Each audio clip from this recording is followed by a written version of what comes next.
I stood in my childhood home on Christmas morning, holding 2 crumpled dollar bills while my sister posed beside her brand new BMW with a massive red bow. Mum had promised everyone small gifts this year. Apparently small meant different things for different daughters. My sister laughed as she dangled her car keys. "At least you can buy a coffee." I smiled, took a photo, said nothing. Because 12 years ago, I left this house invisible and unloved. But I didn't stay that way. They have no idea that the struggling daughter they pitied is now worth $400 million. They don't know I'm the anonymous investor who saved their precious family company from bankruptcy a decade ago. And they definitely don't know about the clause in that contract, the one that activates when someone violates the company's governance. That clause. It just became very, very relevant. My sister got her dream car for Christmas. I'm about to get something better. Justice. Control. And the look on their faces when they realised the invisible daughter was never powerless, just patient. Stick around. This is where it gets good. My name is Emily Carter. I'm 36 years old, and for the past 12 years, I've built a life in Seattle that my family knows nothing about. I'm the founder and CEO of a tech company, but to them, I'm still just the daughter who left and never quite mattered. That's exactly how I wanted it until 3 days ago when my father called and asked me to come home. The drive from Seattle to our small Montana town takes 8 hours if you don't stop. I didn't stop. Dad's voice on the phone had sounded tired in a way that went beyond physical exhaustion. "Please come home this time, Emily," he'd said. "I'm getting old." There was something in those words that pulled at a part of me I thought I'd sealed off years ago. So, I packed a bag, got in my car, and drove through the winter landscape toward the place I'd sworn I'd never return to. The house looked exactly the same when I pulled into the driveway just after sunset on Christmas Eve. White 2-story colonial with green shutters, light strung along the roof, a wreath on the front door. Picture perfect from the outside.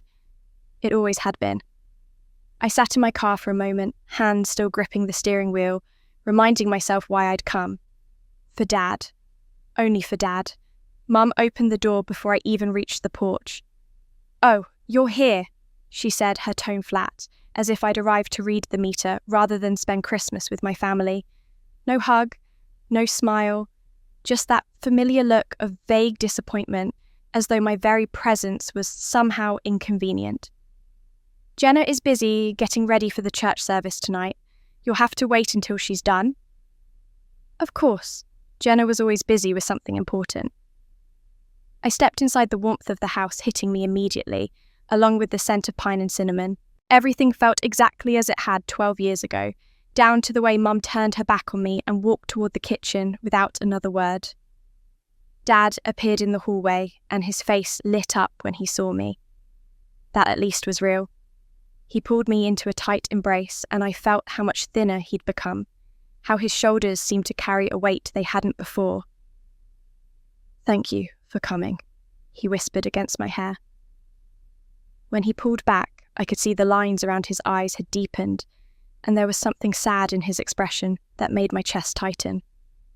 Later that evening, after Jenna had finally graced us with her presence, and we'd all sat through an awkward dinner where Mum directed every conversation toward my younger sister's accomplishments, Mum made an announcement. She cleared her throat delicately, setting down her wine glass with a soft clink. "I want everyone to know that this year has been financially tight for us," she said, looking pointedly at Dad. "So we've decided that everyone will receive small gifts only. Nothing extravagant. I hope you all understand." I nodded, keeping my face neutral. Small gifts. Sure. I'd learnt long ago not to expect anything from this family, so the announcement didn't sting the way it might have when I was younger. I was used to being the afterthought, the daughter who got the hand-me-downs and the leftover attention. But it was after dinner, when I was helping Dad bring in more firewood, that I noticed something. Mum looked terrible. Her face was gaunt, almost grey, and her hands trembled slightly when she picked up her coffee cup. "Dad," I said quietly, "is Mum okay?" He glanced toward the house, his expression troubled. She's been stressed, high blood pressure. The doctor said she needs to rest, but you know your mother. He attempted a weak smile. She insists she's fine. I watched through the kitchen window as Mum moved around, her movements sharp and anxious, and I felt an unexpected pang of concern. Whatever was happening in this house, it was bigger than Christmas gifts and old resentments. That's when I saw it.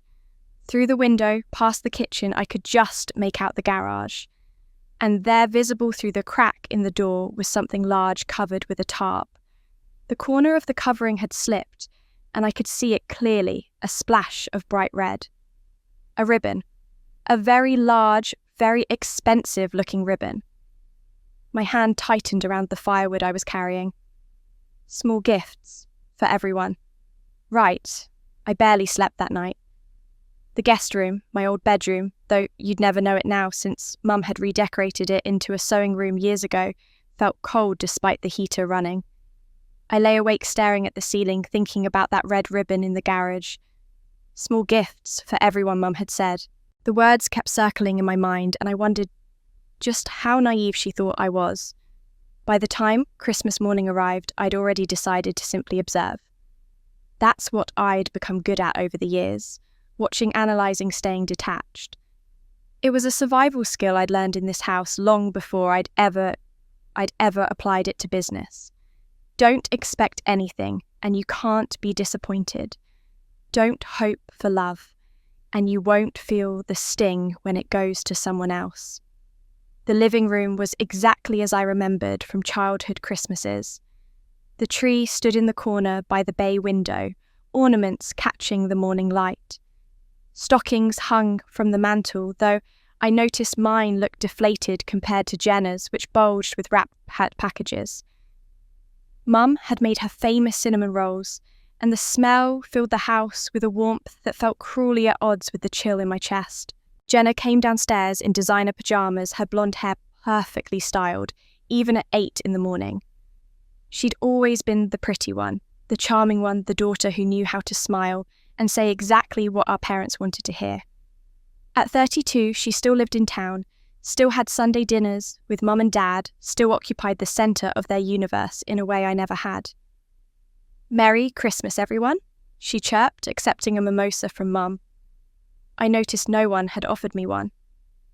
Dad sat in his armchair, looking uncomfortable, his hands clasped tightly in his lap. He kept glancing at Mum, then at me, then away again, as if he couldn't quite meet anyone's eyes for too long. I recognised that look. Guilt. He'd worn it often during my childhood, usually right after Mum had done something particularly cruel, and he'd said nothing to stop it. "Well," Mum announced, setting down her coffee cup with an air of ceremony, "shall we do gifts?" She smiled at Jenna, her whole face transforming in a way it never did when she looked at me. "Jenna, sweetheart, why don't you go first? Your father and I have something special for you in the garage." My stomach dropped, though I kept my expression carefully neutral. So I'd been right. The tarp, the ribbon, it had all been for Jenna. Of course it had. Jenna's eyes widened with theatrical surprise. The garage? Oh my goodness, what could it be? She was a terrible actress, and I could tell she already knew. Probably had known for weeks. We all filed out through the kitchen to the garage, Mum leading the way like a game show host about to reveal the grand prize.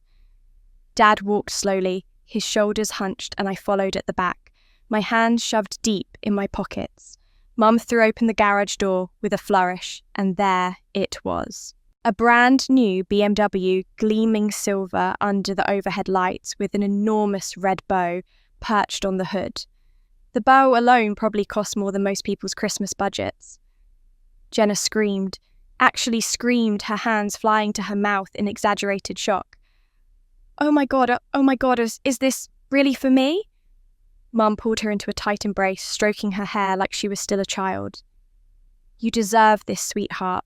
You've been working so hard at the company, taking on so much responsibility. Your father and I wanted you to know how proud we are of you." The company. Reed Construction, the family business that had been operating for 40 years. Jenna had been working there for 3 years? Mostly in a role Dad had created specifically for her from what I'd heard. But apparently, that warranted a luxury vehicle. I watched Dad waiting for him to say something, anything.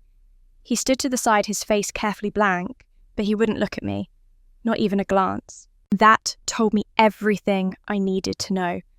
He'd known about this, had probably even helped pay for it, and he'd said nothing when Mum announced that everyone would be receiving small gifts this year. Jenna was crying now, hugging Mum, then Dad, then running her hands over the car's hood like it was a beloved pet. I can't believe this. This is the best Christmas ever. Thank you so much, Mum beamed. You're welcome, darling. You've earned it. Finally, after what felt like an eternity of watching my sister's theatrics, we trudged back inside. The living room felt smaller somehow, the tree's lights less cheerful. Jenna couldn't stop talking about the car, about how she'd always wanted a BMW, about how she couldn't wait to drive it. Emily? Mom said, her voice returning to that flat, disinterested tone she used with me. I have something for you as well. She reached under the tree and pulled out a small envelope. Not even wrapped. Just a plain white envelope, the kind you'd use to mail a bill. I took it, feeling the thinness of it between my fingers. Around me, Jenna was still gushing about her car, and Mum was smiling indulgently at her. Dad had returned to his armchair and was staring into the fireplace. I opened the envelope. Inside were 2 $1 bills. $2, singles, crumpled as if they'd been fished out of Mum's purse at the last minute. The room went quiet. Even Jenna stopped talking, her eyes darting between me and the bills in my hand. Then she started laughing, a high, tinkling laugh that grated against my nerves like nails on a chalkboard. Oh my God, Jenna said, barely able to get the words out between giggles. Truly a small gift. I guess you can buy yourself a coffee. Well, maybe not at Starbucks, but somewhere. Mum's lips twitched. Not quite a smile, but close enough. She didn't correct Jenna, didn't apologise, just stood there waiting to see what I would do. I looked down at the $2, then at the BMW keys dangling from Jenna's fingers, then back at my mother's face. Something cold and clear settled over me, a feeling I recognised from business negotiations when I knew I held all the cards and my opponent didn't realise it yet. I smiled. It wasn't a warm smile, but it was genuine. Thanks, Mum, I said softly. I'll remember this gift. I folded the bills carefully and slipped them into my pocket. Then, while Jenna started talking about the car again and Mum turned to refill her coffee, I pulled out my phone. Casually, as if checking messages, I snapped a photo of the $2 bills laid out on my palm. Then another of Jenna holding her BMW keys, the car visible through the window behind her. I opened my private journal app, encrypted password protected, the same one where I'd been documenting everything about my family and their company for years, and uploaded both photos. In the caption field, I typed 2 words, evidence, no one. Because the truth was, I hadn't come home unprepared.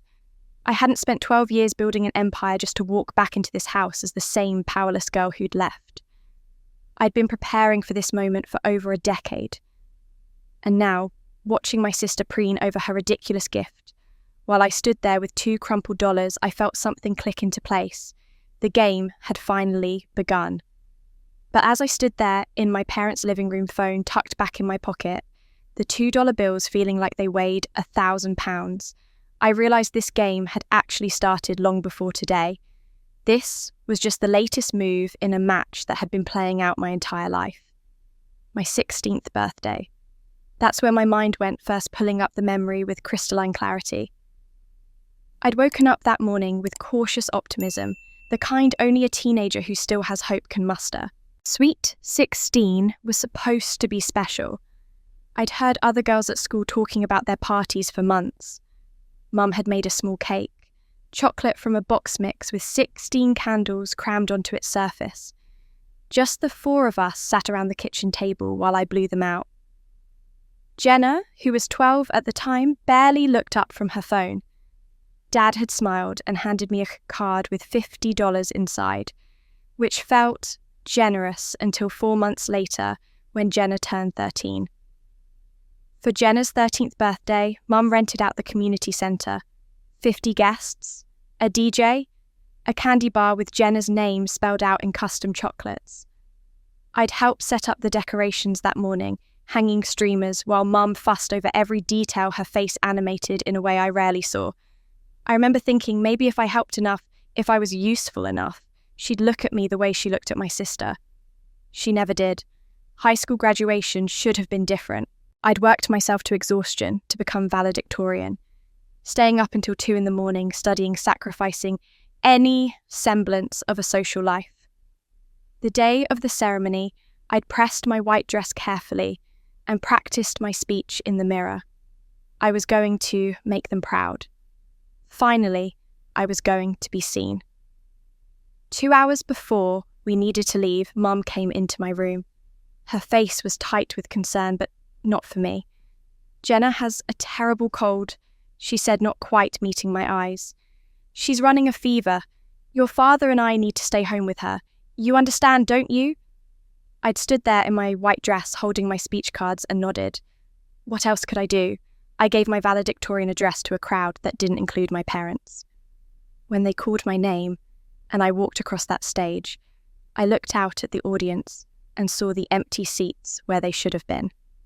Mrs. Patterson, my English teacher, gave me a hug afterward and told me how proud she must make my parents. I'd smiled and thanked her, and I never told her the truth. College was when the pattern became impossible to ignore. I'd applied for every scholarship I could find, written essays until my fingers cramped because I knew better than to ask for help. I earned a full ride to a state school 3 hours away. Mum's response when I told her was a distracted, "That's nice, dear," before turning back to help Jenna pick out homecoming dresses. Meanwhile, Jenna's college fund had been growing since she was born. $60,000 a year, Dad had told me once, accidentally, before Mum shot him a look that could freeze water. When Jenna eventually went to college, she chose a private liberal arts school that cost more than most people's houses. Nobody expected her to work for it. Nobody suggested she apply for scholarships. I threw myself into my studies with a ferocity that probably wasn't healthy. Chemistry became my refuge. There was something comforting about the absolute rules of science, the way elements combined in predictable ways, the way reactions could be calculated and controlled. Unlike families, chemistry made sense. My junior year, I won a national award for undergraduate research. It was a big deal, the kind of thing that gets mentioned in university press releases. I called home bursting with pride, despite myself still hoping that maybe this achievement would be enough. Mum answered. I told her about the award, the recognition, the scholarship money that came with it.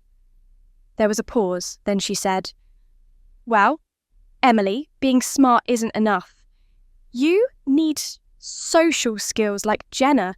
That's what really matters in life." I'd stood there in my dorm room, phone pressed to my ear, feeling something inside me crack. Not break, not yet, but definitely crack.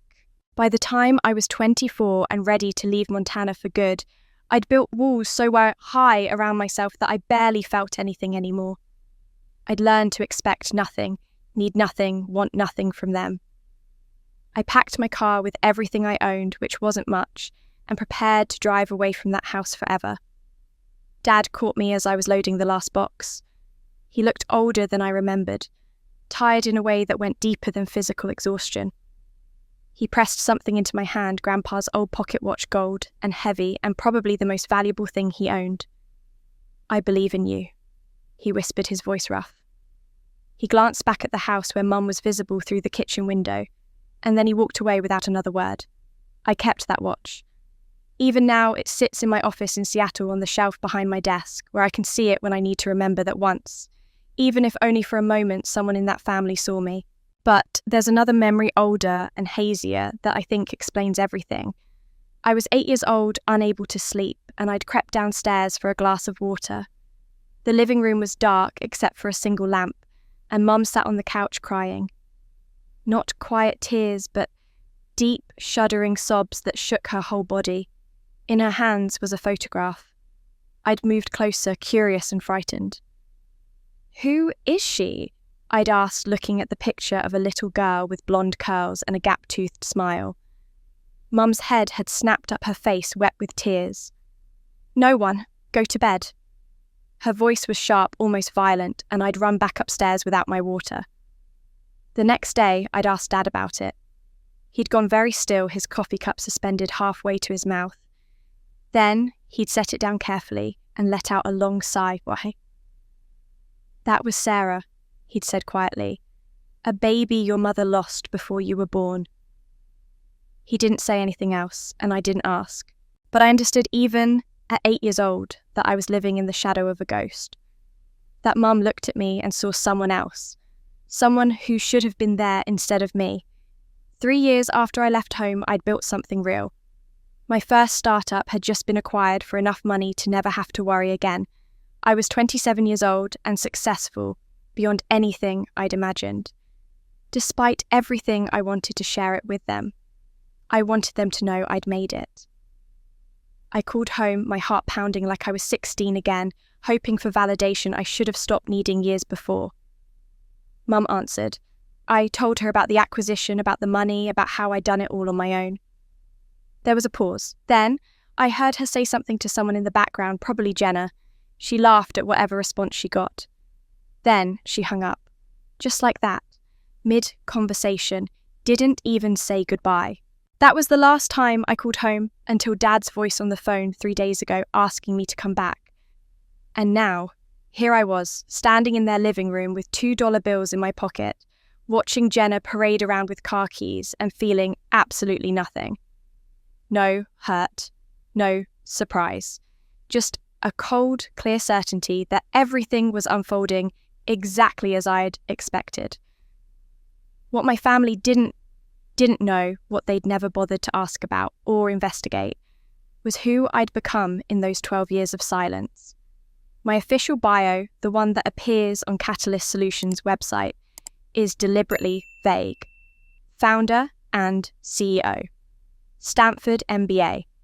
Prior experience in tech startups. There's a professional headshot that's 5 years old, and if you search for me online, you'll find almost nothing personal. No Instagram full of vacation photos, no Facebook updates about my life, no LinkedIn posts celebrating wins. I'd watched too many people sabotage themselves by living publicly, by giving the world ammunition to use against them. Catalyst Solutions specializes in artificial intelligence systems for supply chain optimization. It sounds boring, which is exactly why it works. While other tech companies chase headlines and controversy, we quietly solve expensive problems for massive corporations. Our client list reads like a Fortune 500 directory, and our revenue last quarter was $63 million. The company is currently valued at $400 million. We're 18 months away from an IPO that will likely triple that number. I own 62% of it outright. I live in a modest 2-bedroom apartment in Seattle, drive a 7-year-old Honda, and buy my clothes from the same 3 stores I've been shopping at for years. The people who work for me have no idea I'm worth hundreds of millions of dollars. They think I'm successful, certainly, but not wealthy. Not really wealthy. That's exactly how I want it. Because I learned something important from my childhood. The moment people know what you have, they start calculating what they can take from you. But there's something else my family doesn't know, something that makes this Christmas visit far more significant than they could possibly imagine. 10 years ago, in the winter of 2015, Carter Construction was dying. Dad had made some bad decisions, extended the company too far during a construction boom that suddenly went bust. They were 6 months behind on supplier payments, had 3 projects abandoned halfway through, and were facing multiple lawsuits. The company that had been in our family for 40 years was about to declare bankruptcy. I knew because I'd been quietly monitoring their financials for years through public records and a few well-placed contacts in Montana's business community. I told myself I was just keeping tabs, just staying informed. The truth was more complicated. When I saw how bad things had gotten, I made a decision. I contacted them through my lawyer, structuring it so carefully that no one could trace it back to me. An anonymous investor willing to provide a $500,000 loan at 0% interest, with only one condition the company had to maintain: transparent governance practices and regular financial audits. I was 26 years old. I just sold my first startup for $18 million, and I used more than a quarter of that money to save the family business that had never acknowledged me. My lawyer, Miriam Chen, had thought I was insane. "Why would you do this?" she'd asked, reviewing the loan documents in her Seattle office. "These people treated you terribly. Let them fail." I'd stared out her window at the city below, watching people move through their lives like ants in a colony, everyone pursuing their own survival. "Because my father built that company," I'd said finally. "And whatever else is true, he gave me Grandpa's watch and told me he believed in me. That has to count for something." What I didn't tell Miriam, what I barely admitted to myself, was that some small part of me still hoped they'd find out someday, that they'd learn their rejected daughter had saved them, and they'd realise what they'd lost.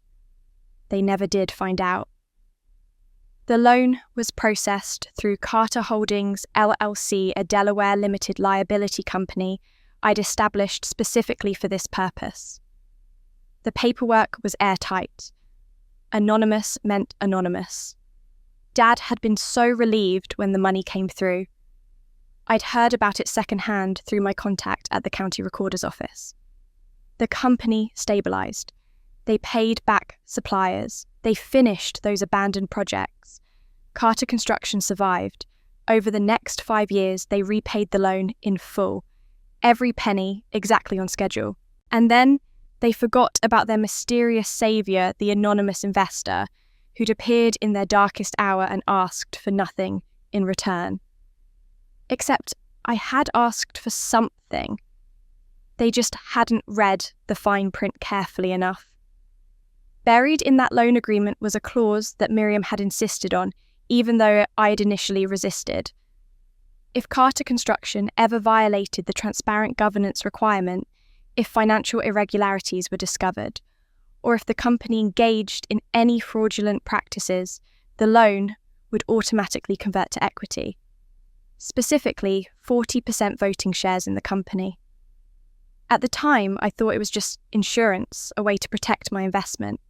I never actually believed I'd need to use it. But that was before I spent the last 6 months having my people quietly audit Carter Construction's recent financials. That was before I discovered the irregularities, the offshore accounts, the shell companies receiving payments for non-existent work.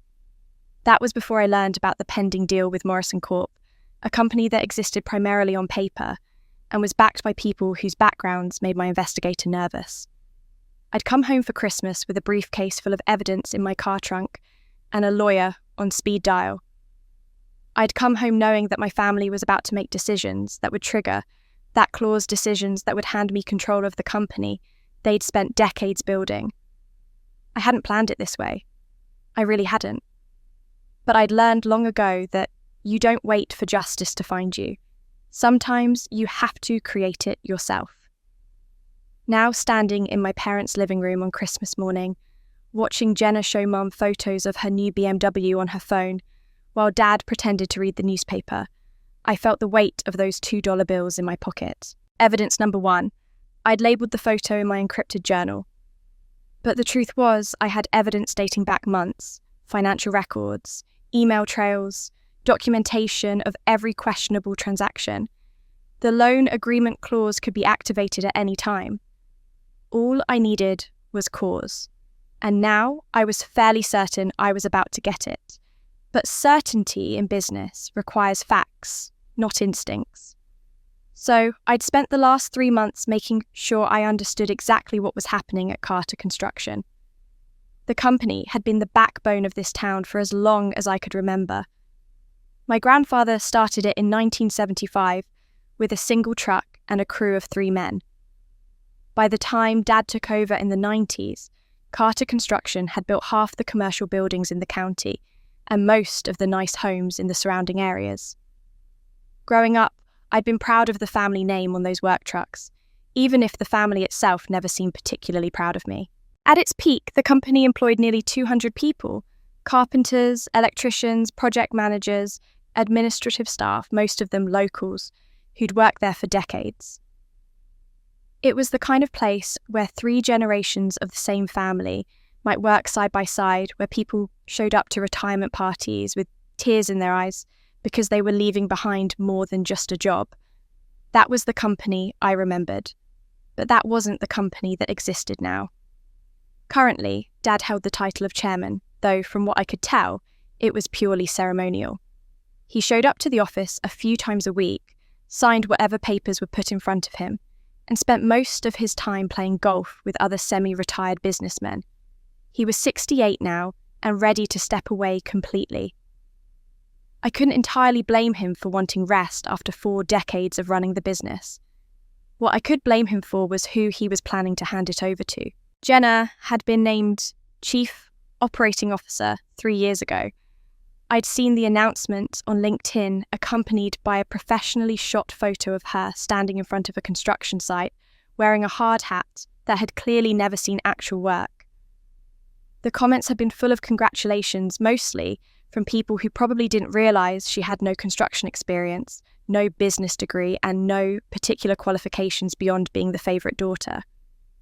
I'd set up alerts for the company, after that monitoring every public move they made. When you have resources and the right connections, it's remarkable how much you can learn about a business without ever setting foot inside it.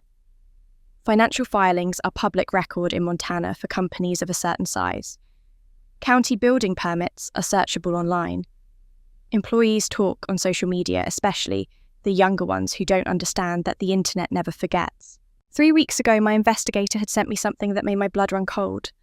A post on Jenna's LinkedIn, carefully worded, but impossible to misunderstand.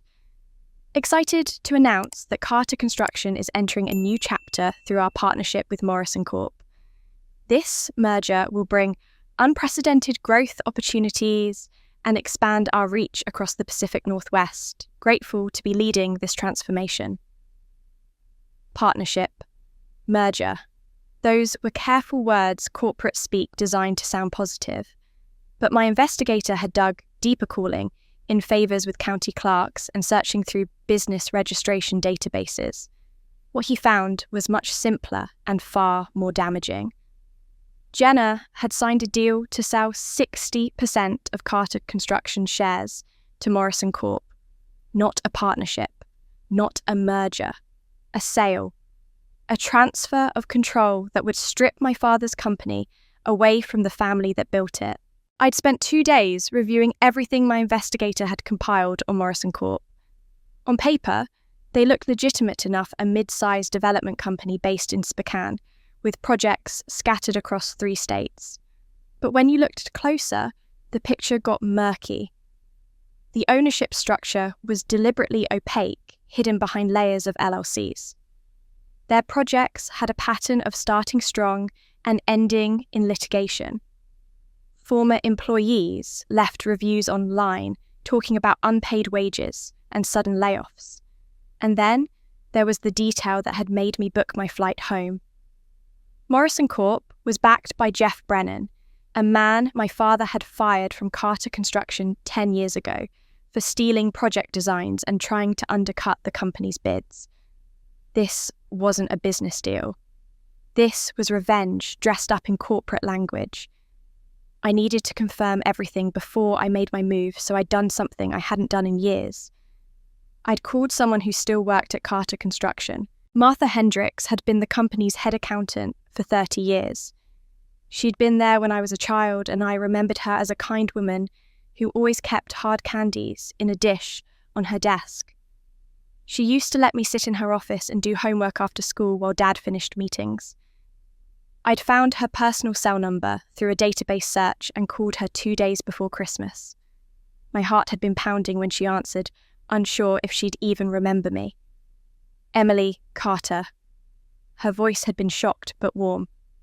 My goodness, I haven't heard from you in years. How are you, sweetheart? We talked for a few minutes, catching up in that superficial way you do with people from your past. Then I'd asked her as casually as I could manage how things were going at the company. The silence that followed told me everything. "Emily," she'd said finally, her voice dropping to barely above a whisper. "Are you calling because you heard about the Morrison deal?" I heard something, I'd admitted, but I'm trying to understand what's really happening.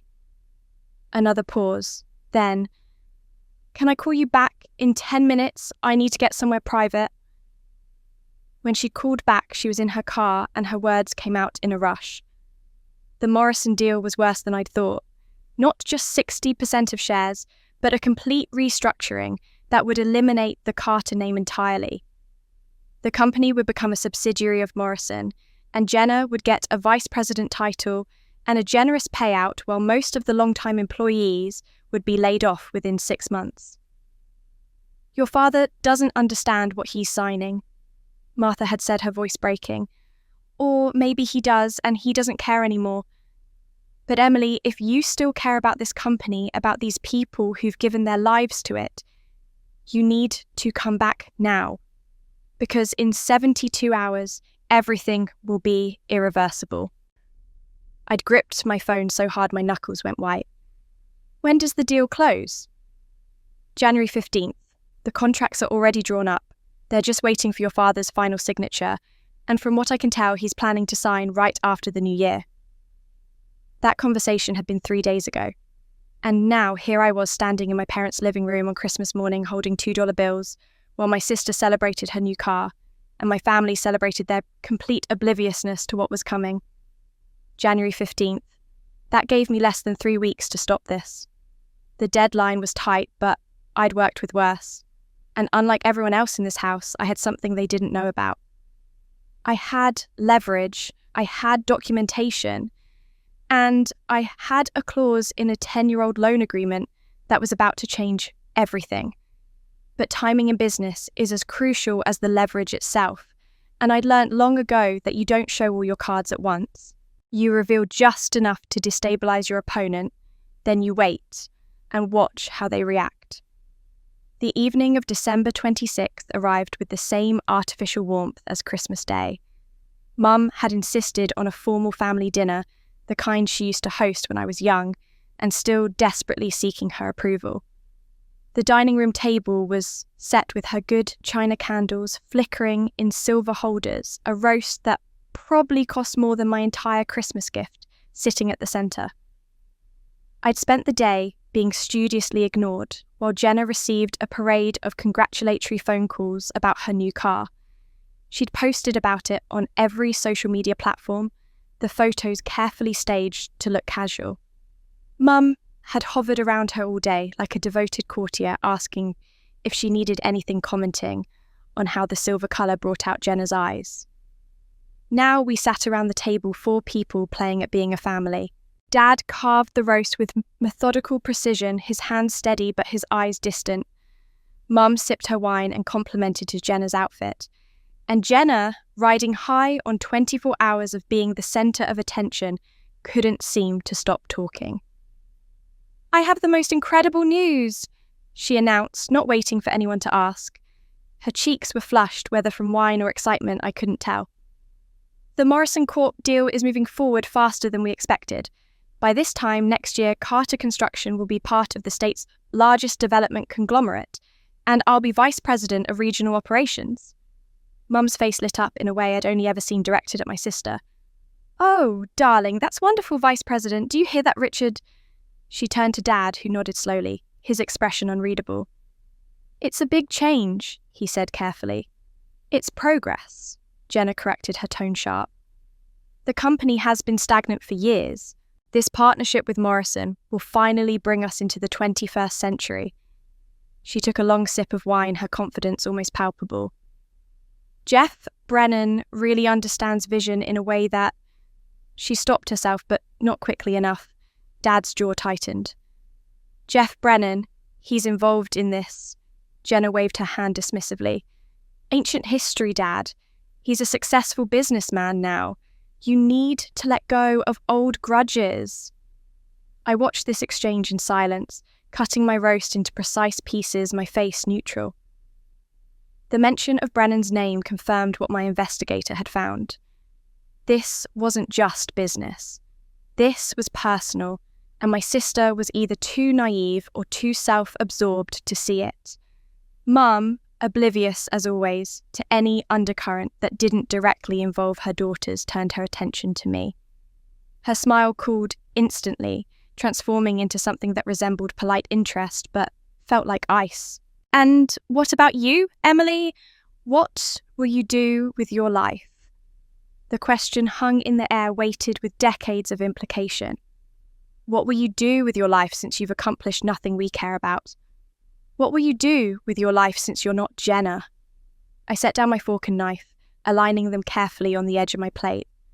Then I looked directly at my mother and smiled. "Actually, I've been thinking about that. I plan to rejoin the family company, starting January 2nd. The silence that fell over the table was absolute. Dad's hand froze mid-motion, a piece of roast halfway to his mouth. Mum's wine glass stopped inches from her lips, and Jenna stared at me like I'd just announced I was joining the circus. Then she laughed. It started as a giggle, then grew into full, genuine laughter that made her shoulders shake. "You're joking, right?" She looked around the table as if seeking confirmation that this was some kind of prank. "Emily, what could you possibly do at a construction company? You don't know anything about the business. You've been gone for 12 years. I kept my voice level, almost conversational. "I'm a shareholder, and according to the company bylaws, any shareholder has the right to demand a full audit before any major decision is made. Selling 60% of the company certainly qualifies as major." Dad dropped his fork.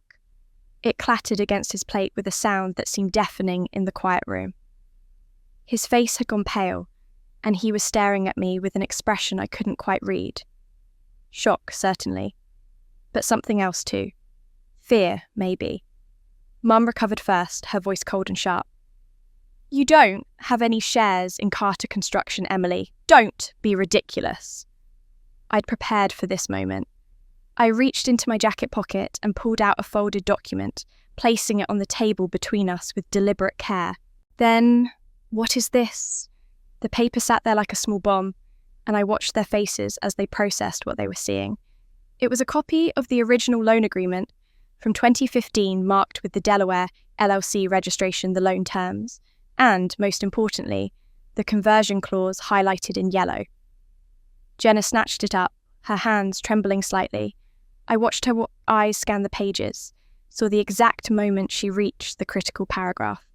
Her face went from flushed to pale in seconds. "Anonymous investor, 2015. She read aloud, her voice barely above a whisper.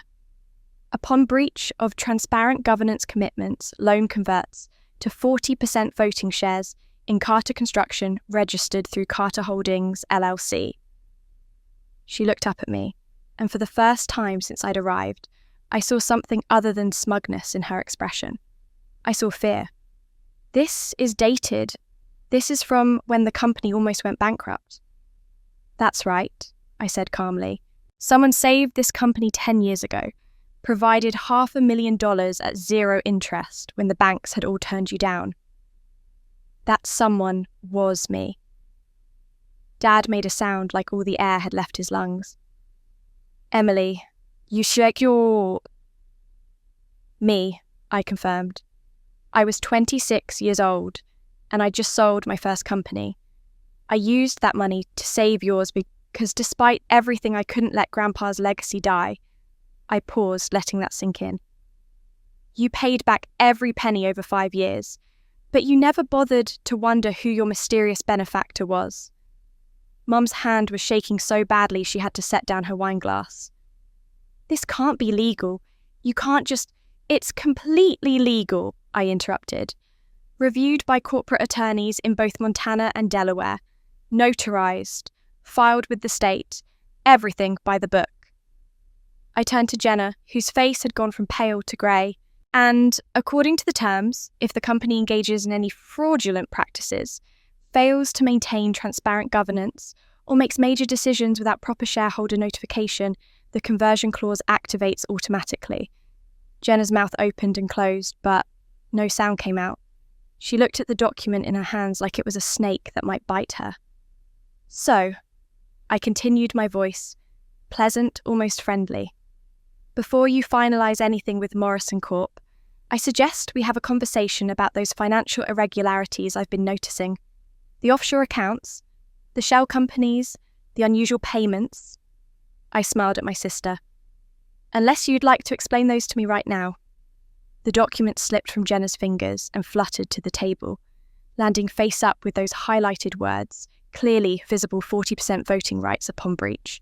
Dinner had ended shortly after that, with Mum retreating to her bedroom without another word and Jenna following close behind, the contract clutched in her hand like evidence at a crime scene.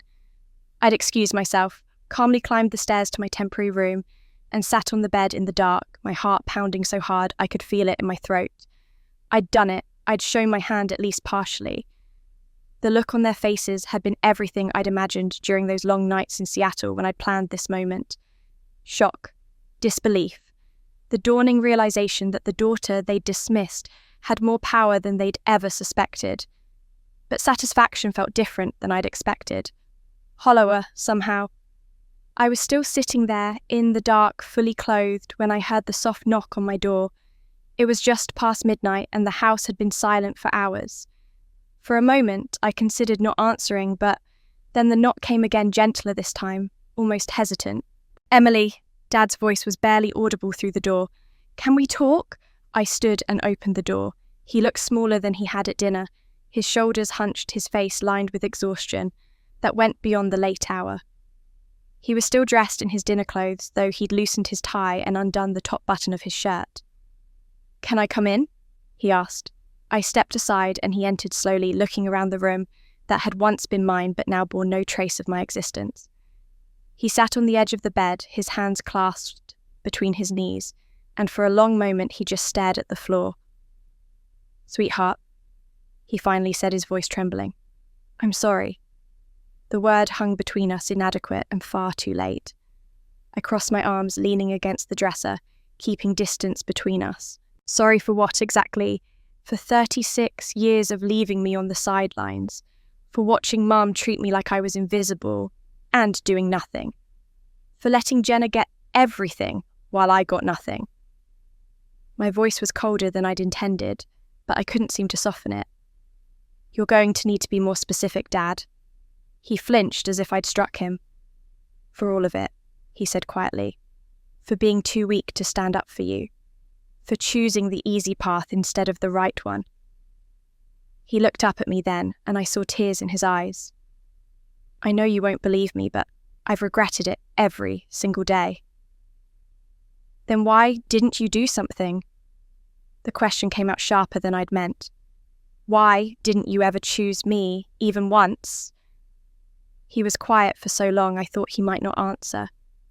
When he finally spoke, his voice was barely above a whisper. "Because of Sarah." I went very still.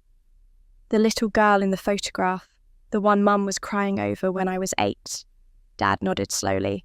"Before you were born, your mother and I had a daughter, Sarah. She was beautiful, Emily. Blonde curls, this laugh that sounded like bells." His voice broke. "She was 3 years old when it happened. Your mother had taken her to the park. Just a normal afternoon. Sarah was playing, and your mother looked away for maybe 30 seconds to answer her phone. When she looked back, Sarah had run into the street. There was a car." My chest tightened. I'd known about Sarah, known she'd died, but I'd never heard the details, never understood the weight of it. "Your mother blamed herself," Dad continued. "She still does. The grief was so profound I thought it might kill her. We went to therapy, tried support groups, but nothing helped. She lived in this fog of pain and I couldn't reach her." He wiped at his eyes with the back of his hand. "When we found out she was pregnant with you, I thought maybe it would help. A new baby, a chance to heal. But it didn't," I said softly. "No." Dad's voice was hollow. "When you were born, you had Sarah's eyes. The exact same shade of blue. Your mother looked at you, and instead of seeing our new daughter, she saw the child she'd lost. Every time she looked at you, it reminded her of what she'd failed to protect. He stood moving to the window, staring out at the dark yard. She couldn't love you the way you deserved because loving you meant confronting her grief, and she wasn't strong enough to do that. And then Jenna was born, I prompted. And then Jenna was born. Dad turned back to me. She looked like Sarah too, but different enough that your mother could pretend. She could pour all that blocked love into Jenna without it hurting quite so much. And I let her because I thought, God help me, I thought if at least one of our daughters felt loved, that was better than none. He took a shaky breath. I was wrong. I sacrificed you to keep your mother from falling apart, and that makes me a coward. The tears I'd been holding back finally spilled over. Did I deserve love? Dad, was I worth fighting for? He crossed the room in 2 strides and pulled me into his arms. I stiffened at first, unused to this kind of contact from him, but then I felt his shoulders shaking and realised he was crying too. You were always worth fighting for, he said into my hair. Always. And I failed you. I let you grow up feeling invisible because I was too afraid to challenge your mother, too afraid the marriage would collapse, too afraid of what it would cost me. He pulled back, holding me at arm's length, his face wet with tears. But you didn't need me to prove your worth, did you? You went out and did that yourself. You became someone remarkable without any of us. I wiped at my own tears, trying to regain my composure. The loan. You really didn't know it was me. I swear to you, I had no idea. I suspected someone with a connection to the family, but I never imagined. He shook his head. You saved us, Emily. You saved the company when you had every reason to let it fail. He reached into his pocket and pulled out a small brass key. I want you to have this. It's to my safe in the study. Inside are all the original incorporation documents, the company's full financial history, everything you might need. He pressed it into my palm. There's also a letter in there. I wrote it 20 years ago on your 16th birthday. I was going to give it to you, but I lost my nerve. I've kept it all these years. I closed my fingers around the key, feeling its weight. Why are you giving me this now? Dad's face crumpled slightly. Because you're going to do what needs to be done with the company. I can see it in your eyes. You're going to fight, and you should fight. This Morrison deal is wrong, and Jenna is in over her head. He took my hands in his. But promise me something. Promise me you won't hurt your mother too much. Whatever happens with the business, whatever you need to do, please remember that she's not evil. She's just broken. Dad! She doesn't have much time left, Emily. His voice dropped to barely a whisper. The high blood pressure, the stress. The doctor told me last month that if she doesn't make major changes, she might not see another year. She won't listen to me, won't take her medication properly, won't rest. His grip on my hands tightened. I know she doesn't deserve your mercy, but I'm asking for it anyway. I stood there holding the key, feeling the weight of everything he told me, and I didn't know what to say. Part of me wanted to rage at him for this last-minute plea for compassion. But another part, the part that had kept Grandpa's pocket watch on my desk all these years, understood that love and loyalty are complicated things that don't follow the clean lines of justice. I can't promise anything, I finally said, but I'll remember what you told me. It was the best I could offer, and we both knew it. Dad had nodded, squeezed my shoulder once, and left the room without another word. I'd heard his footsteps fade down the hallway, heard the soft click of his bedroom door closing, and then the house had fallen into that particular silence that comes after midnight, when even the walls seem to be holding their breath. I sat on the bed, holding the brass key, turning it over in my fingers. The metal was warm from Dad's pocket, worn smooth from years of use. Part of me wanted to wait until morning to approach whatever was in that safe with a clear head and steady emotions. But another part of me, the part that had been waiting 36 years for answers couldn't bear to wait another 6 hours. I slipped out of my room and made my way downstairs in the dark, moving quietly out of old habit. The study was at the back of the house, a small room that had always been Dad's sanctuary. I could remember being maybe 5 years old, peeking through the doorway while he worked late into the night, the desk lamp casting long shadows across the walls. The safe was built into the wall behind a landscape painting, which I slid aside carefully. The key fit smoothly into the lock, and the door swung open with a soft click that sounded unnaturally loud in the quiet house. Inside was exactly what Dad had described: neat stacks of legal documents, the company's incorporation papers, financial records bound with rubber bands. And there, on top of everything else, was a single envelope, yellowed with age, my name written across the front in Dad's distinctive, slanted handwriting. I took the envelope and closed the safe, replacing the painting. Then, I carried it back upstairs to my room, turning on the small reading lamp by the bed, before I let myself look at it properly. The envelope wasn't sealed. The flap was just tucked inside, as if Dad had opened and closed it many times over the years. My hands were shaking as I pulled out the pages inside 3 sheets of notebook paper, covered front and back with Dad's writing. The date at the top made my chest tighten: May 15th, 2005, my 16th birthday. The day I'd eaten cake alone with my parents while Jenna got her party with 50 guests. I took a breath and started reading. "Dear Emily," it began. "I'm writing this at midnight on your 16th birthday, and I don't know if I'll ever have the courage to give it to you. Your mother is asleep, and Jenna is staying at a friend's house after her party, and I'm sitting here in my study thinking about what a coward I am." My throat was already tightening, but I forced myself to keep reading. "I know you feel it's unfair the way your mother treats you differently than your sister. I want you to know that I feel it too. Every single day, I see how she lights up when Jenna enters the room and how her face goes blank when she looks at you. I see how you try so hard to earn a smile, a word of praise, any scrap of attention, and how you pretend it doesn't hurt when you don't get it. Tears were sliding down my face now, but I couldn't stop. Your mother is suffering in ways you don't understand yet. The grief she carries is like a stone in her chest that's slowly crushing her, and I don't know how to help her move it. I've tried for years, but she won't let me in. She won't let anyone in except Jenna, because Jenna looks enough like Sarah that your mother can pretend just for a moment that our first daughter never died."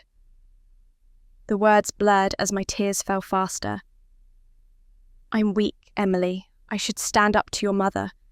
I should demand that she get help, that she treat you with the love you deserve. But I'm terrified that if I push too hard, she'll break completely, and I'll lose her too. So I stay silent and I let you suffer, and I hate myself for it." I pressed my hand to my mouth, trying to muffle the sob that wanted to escape.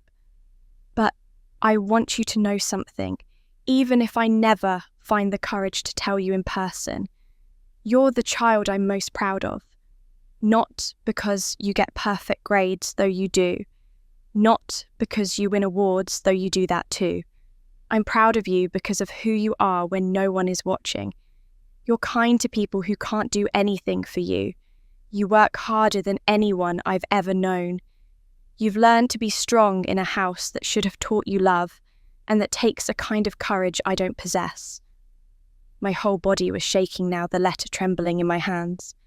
"When I look at you, I see strength I don't have. I see resilience and determination, and a fierce independence that terrifies me because I know it means you don't need us. You'll leave this house someday, and you'll build a life that has nothing to do with the family that failed you, and you'll be right to do it." I could barely see the words through my tears, but I kept reading. "Someday, Emily, you'll soar. You'll fly higher than any of us ever dreamed, and you'll do it on your own because we didn't give you the foundation you deserved. And I'll stand on the ground far below, and I'll smile as I watch you fly, because at least I'll know that our failure didn't break you. You're unbreakable, sweetheart. You always have been. The letter continued for another page, but I had to stop. I clutched the pages to my chest and let myself cry, really cry for the first time in years. Deep, wrenching sobs that came from a place I'd locked away when I was still young enough to hope my family might change. For 20 years, I'd believed my father didn't care. I'd built my entire adult life on the foundation of that belief that I was alone, that I had to be self-sufficient because no one would ever choose me. And here was proof that I'd been wrong. Not completely wrong because he had failed me, but wrong about his feelings. He'd cared. He'd seen me. He'd just been too weak to act on it. I don't know how long I sat there holding that letter, crying for the child I'd been, and the father who'd loved me but couldn't save me. Eventually the tears slowed, then stopped. I wiped my face with the back of my hand and read the letter again slower this time, letting each word sink in. When I finished, something had shifted inside me.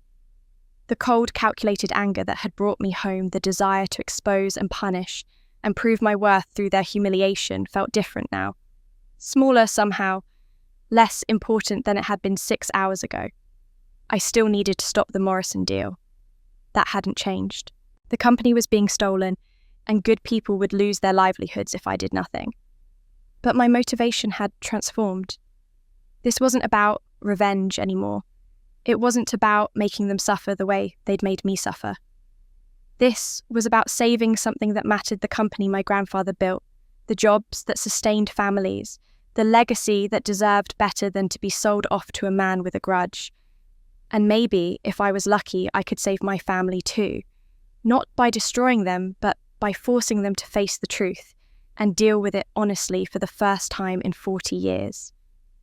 I carefully folded the letter and placed it back in its envelope. Then, I picked up my phone and opened my encrypted files. I had evidence of financial irregularities, documentation of the Morrison deal, and a conversion clause that gave me the power to take control of Carter Construction. But before I could use any of that, I needed to understand exactly what Jenna was hiding, because my sister might be naive, she might be spoiled, but the irregularities in those financial records were too sophisticated for someone with no business training. Someone was helping her, someone with experience in corporate fraud. And I had a pretty good idea who that someone was. But hunches don't hold up in court or boardrooms. I needed evidence, the kind that couldn't be disputed or explained away, which meant I needed to see those financial records Martha had mentioned, and I needed to see them before the Morrison deal closed on January 15th. I called Martha the morning of December 30th. She answered on the second ring, her voice cautious. "Emily, can we meet somewhere private, outside of town?" I kept my voice low, even though I was alone in my room. Old habits from years of negotiating deals that required discretion. There was a pause then. "There's a cafe in Whitehall, about 40 minutes west. Nobody from town goes there. I can meet you at 2 o'clock. So the cafe turned out to be a small diner attached to a gas station, the kind of place truckers stopped for coffee on long hauls. Martha was already there when I arrived, sitting in a back booth with her hands wrapped around a mug, looking smaller and more nervous than I remembered from childhood. She'd aged in the years since I'd last seen her hair more grey than brown, now lines deepening around her eyes. "Thank you for coming," I said, sliding into the seat across from her. She glanced around the nearly empty diner before reaching into her purse and pulling out a small USB drive. "Everything's on here? 3 years of financial reports, bank statements, email, correspondence. I probably shouldn't have copied, but did anyway." Her hand shook slightly as she slid it across the table. "I don't know what you're planning to do with this, but I need you to know I can't testify. I can't risk my pension.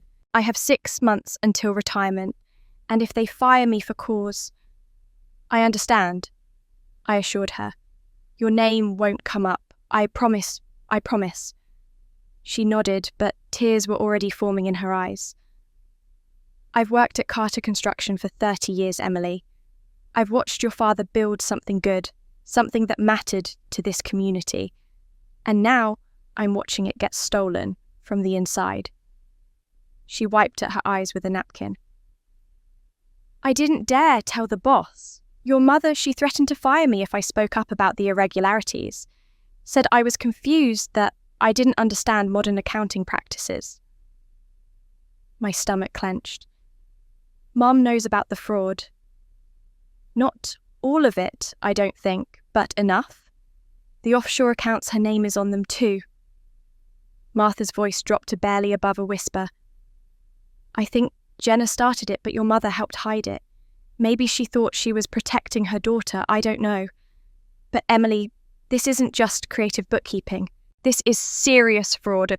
Millions of dollars. I felt something cold settle in my chest. Why are you telling me now? Why not 6 months ago or a year ago? Martha looked at me directly, and I saw genuine pain in her expression. Because I'm a coward.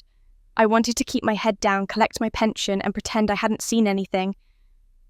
But then I found out about the Morrison deal, and I realised if I stayed silent, I'd be complicit in destroying everything your grandfather and father built. In 6 months, I retire, and I don't want to spend the rest of my life knowing I could have stopped this, and didn't. I reached across the table and squeezed her hand. Thank you. This took courage.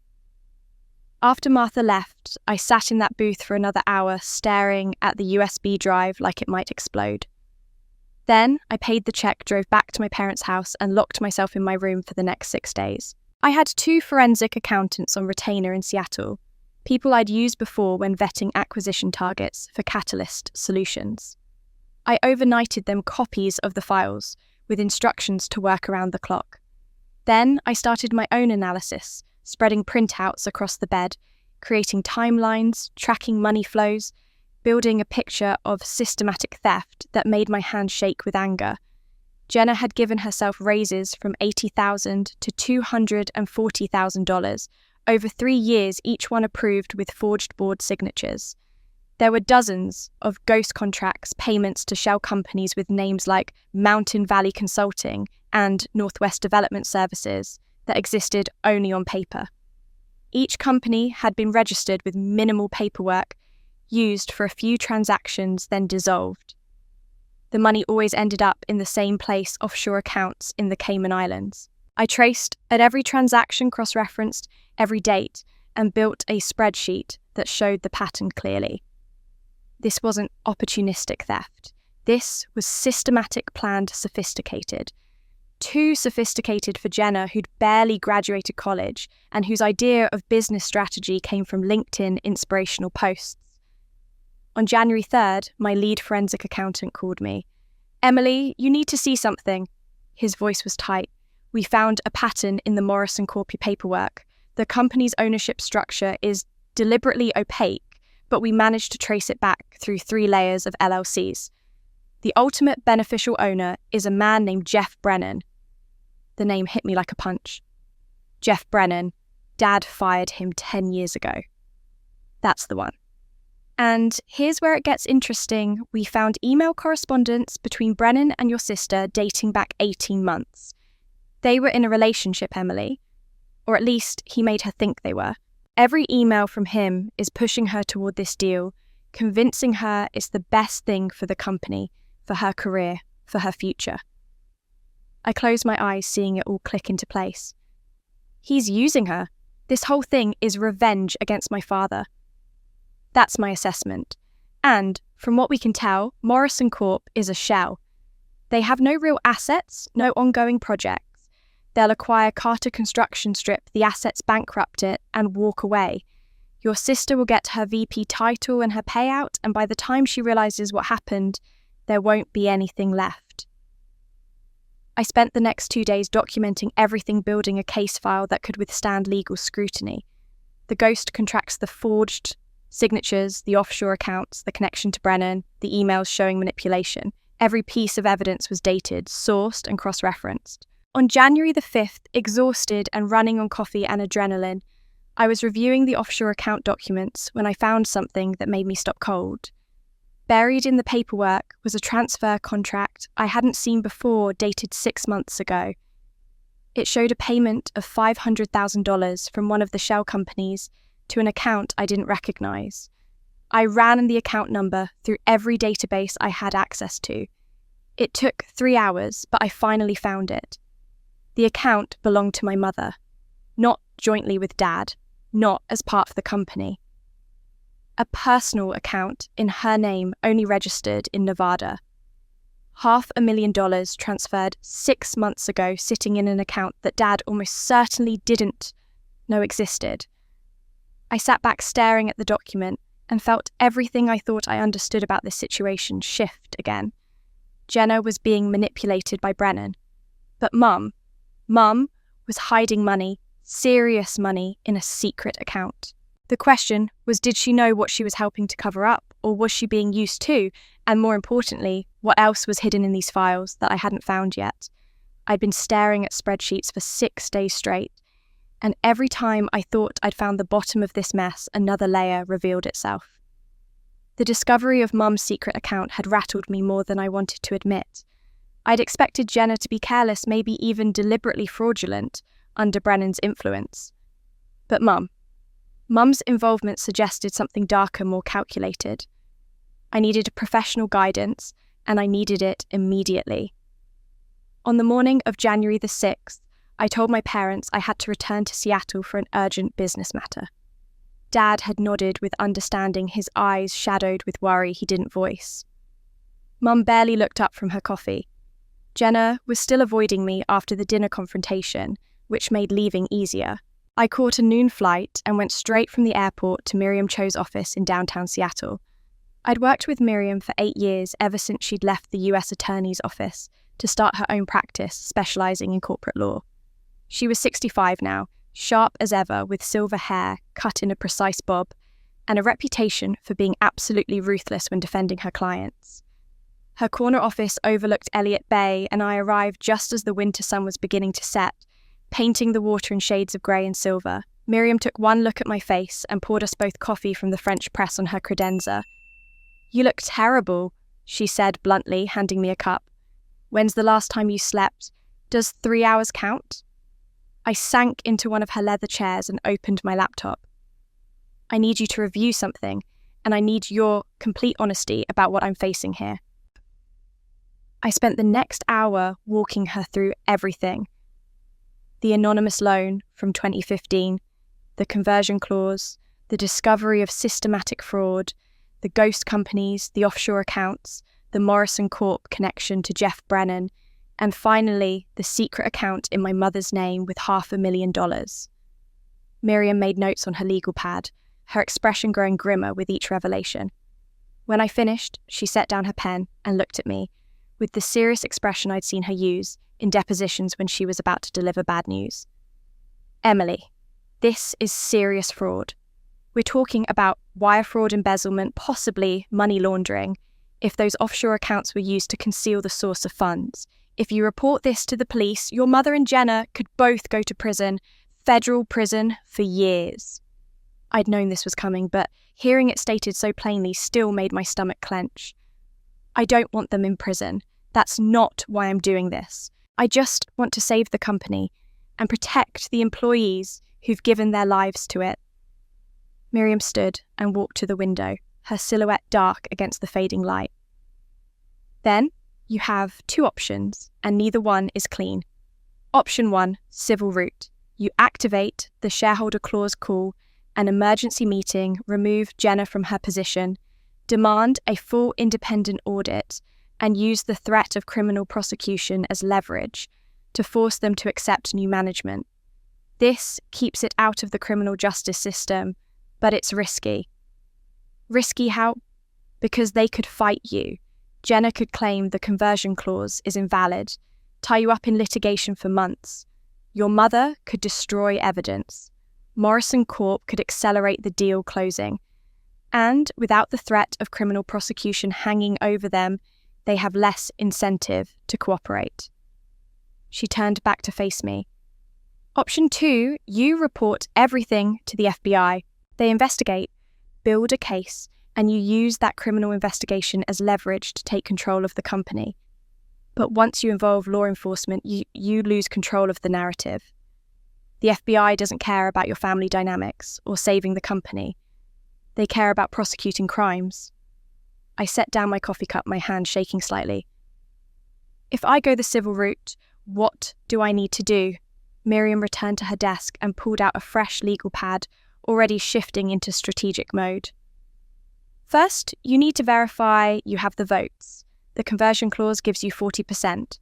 To call a meeting and remove officers, you need at least 50%. Who else owns shares? My father, obviously, but I don't know the exact breakdown of other shareholders. We need to find out immediately. Montana Corporate Records should have the shareholder registry. I'll have my paralegal pull it tomorrow morning. She made a note. Second, you need to prepare for them to challenge the conversion clause. We need documentation that the company violated the transparent governance requirement. What you've shown me today is enough, but we need it organised into an airtight presentation. My forensic accountants can do that. Good. Third, and this is crucial timing, Morrison Corp contract closes January 15th. That's 9 days from now. We need to call the emergency shareholder meeting before that date, which means filing notice with the company by, she consulted her calendar, January 10th at the latest. Montana law requires 5 days' notice for emergency meetings. I felt the timeline tightening like a noose. That's 4 days to prepare everything. 4 days to prepare document contact other shareholders and be ready for whatever Jenna throws at you when she realises what's happening. Miriam leaned forward, her expression intense. Emily, I need you to understand something. Your sister may be naive about business, but she's been living in that house her whole life, watching your mother manipulate situations. She knows how to fight dirty when she feels threatened. And when she learns you're trying to take away everything she thinks she's earned the company, the Morrison deal, her VP title, she will come after you with everything she has. I can handle Jenna. Can you handle your mother? Miriam asked quietly. Because from what you've told me, your mother is the one orchestrating this. Jenna is the front, but your mother is moving pieces behind the scenes. That secret account didn't appear by accident. She's planning something, and we don't know what it is yet. The thought had been gnawing at me since I'd discovered the account. You think she's planning to disappear with the money? I think she's planning something. Whether it's divorce, relocation, protecting assets from creditors, or something else entirely, we won't know until we dig deeper. But, Emily, you need to prepare yourself for the possibility that your mother is more culpable in this than you want to believe. I stood and walked to the window, looking out at the Seattle skyline beginning to light up in the dusk. Somewhere out there, people were living normal lives, having dinner with families who loved them, making plans that didn't involve corporate fraud and betrayal. I felt very far away from that world. What's my best move? I asked. Document everything, contact the other shareholders, file for the emergency meeting, and be ready to activate that clause the moment you have proof the governance requirements were violated. Miriam came to stand beside me. But Emily, once you start this process, there's no going back. You'll be declaring war on your own family. Are you sure this is what you want?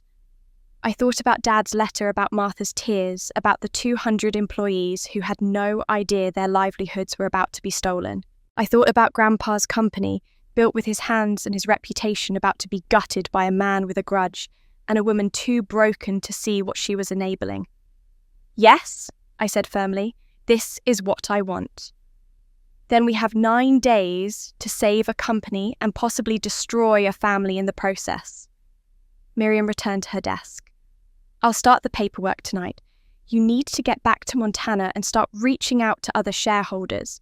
And, Emily, be careful. If Jenna even suspects what you're planning, she'll move up the timeline on that Morrison deal. We can't let them sign before we are ready. I nodded, but as I gathered my things to leave, one thought kept circling in my mind. I had 9 days to save everything. But first, I needed to figure out who else owned shares in Carter Construction. And time was running out. I caught the first flight back to Montana the next morning, landing just after 10. Instead of going to my parents' house, I drove straight to the Carter Construction offices on the edge of town. The building was a low-slung structure of brick and glass that Dad had built in the 90s, back when the company was expanding.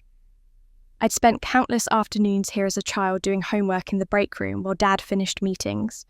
The receptionist looked surprised when I walked in. "Emily, does your sister know you're here?"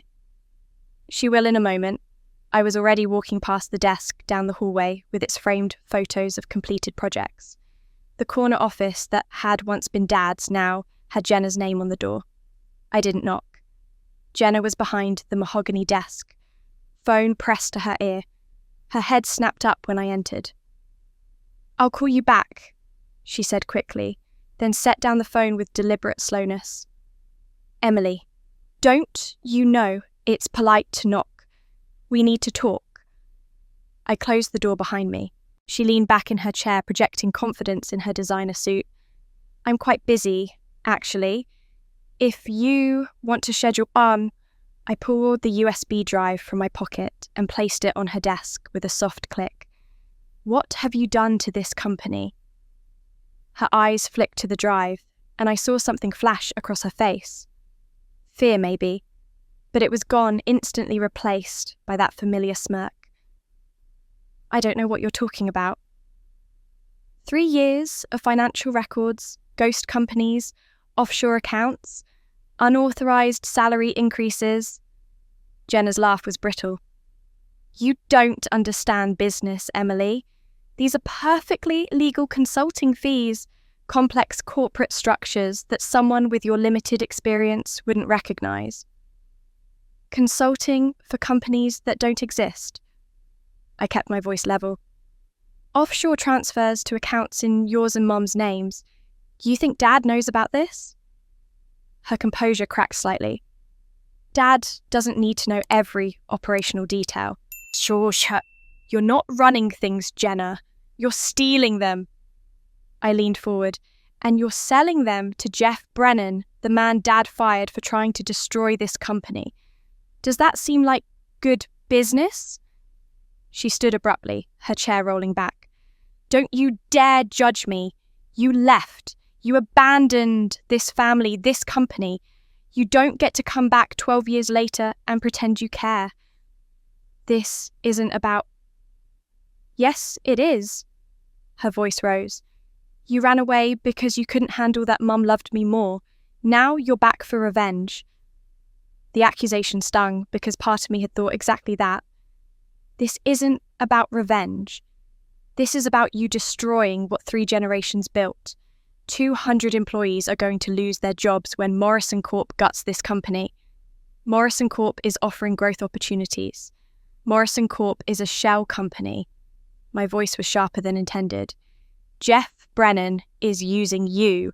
He's been manipulating you for 18 months, making you think he cares about you when really he wants to destroy Dad's legacy.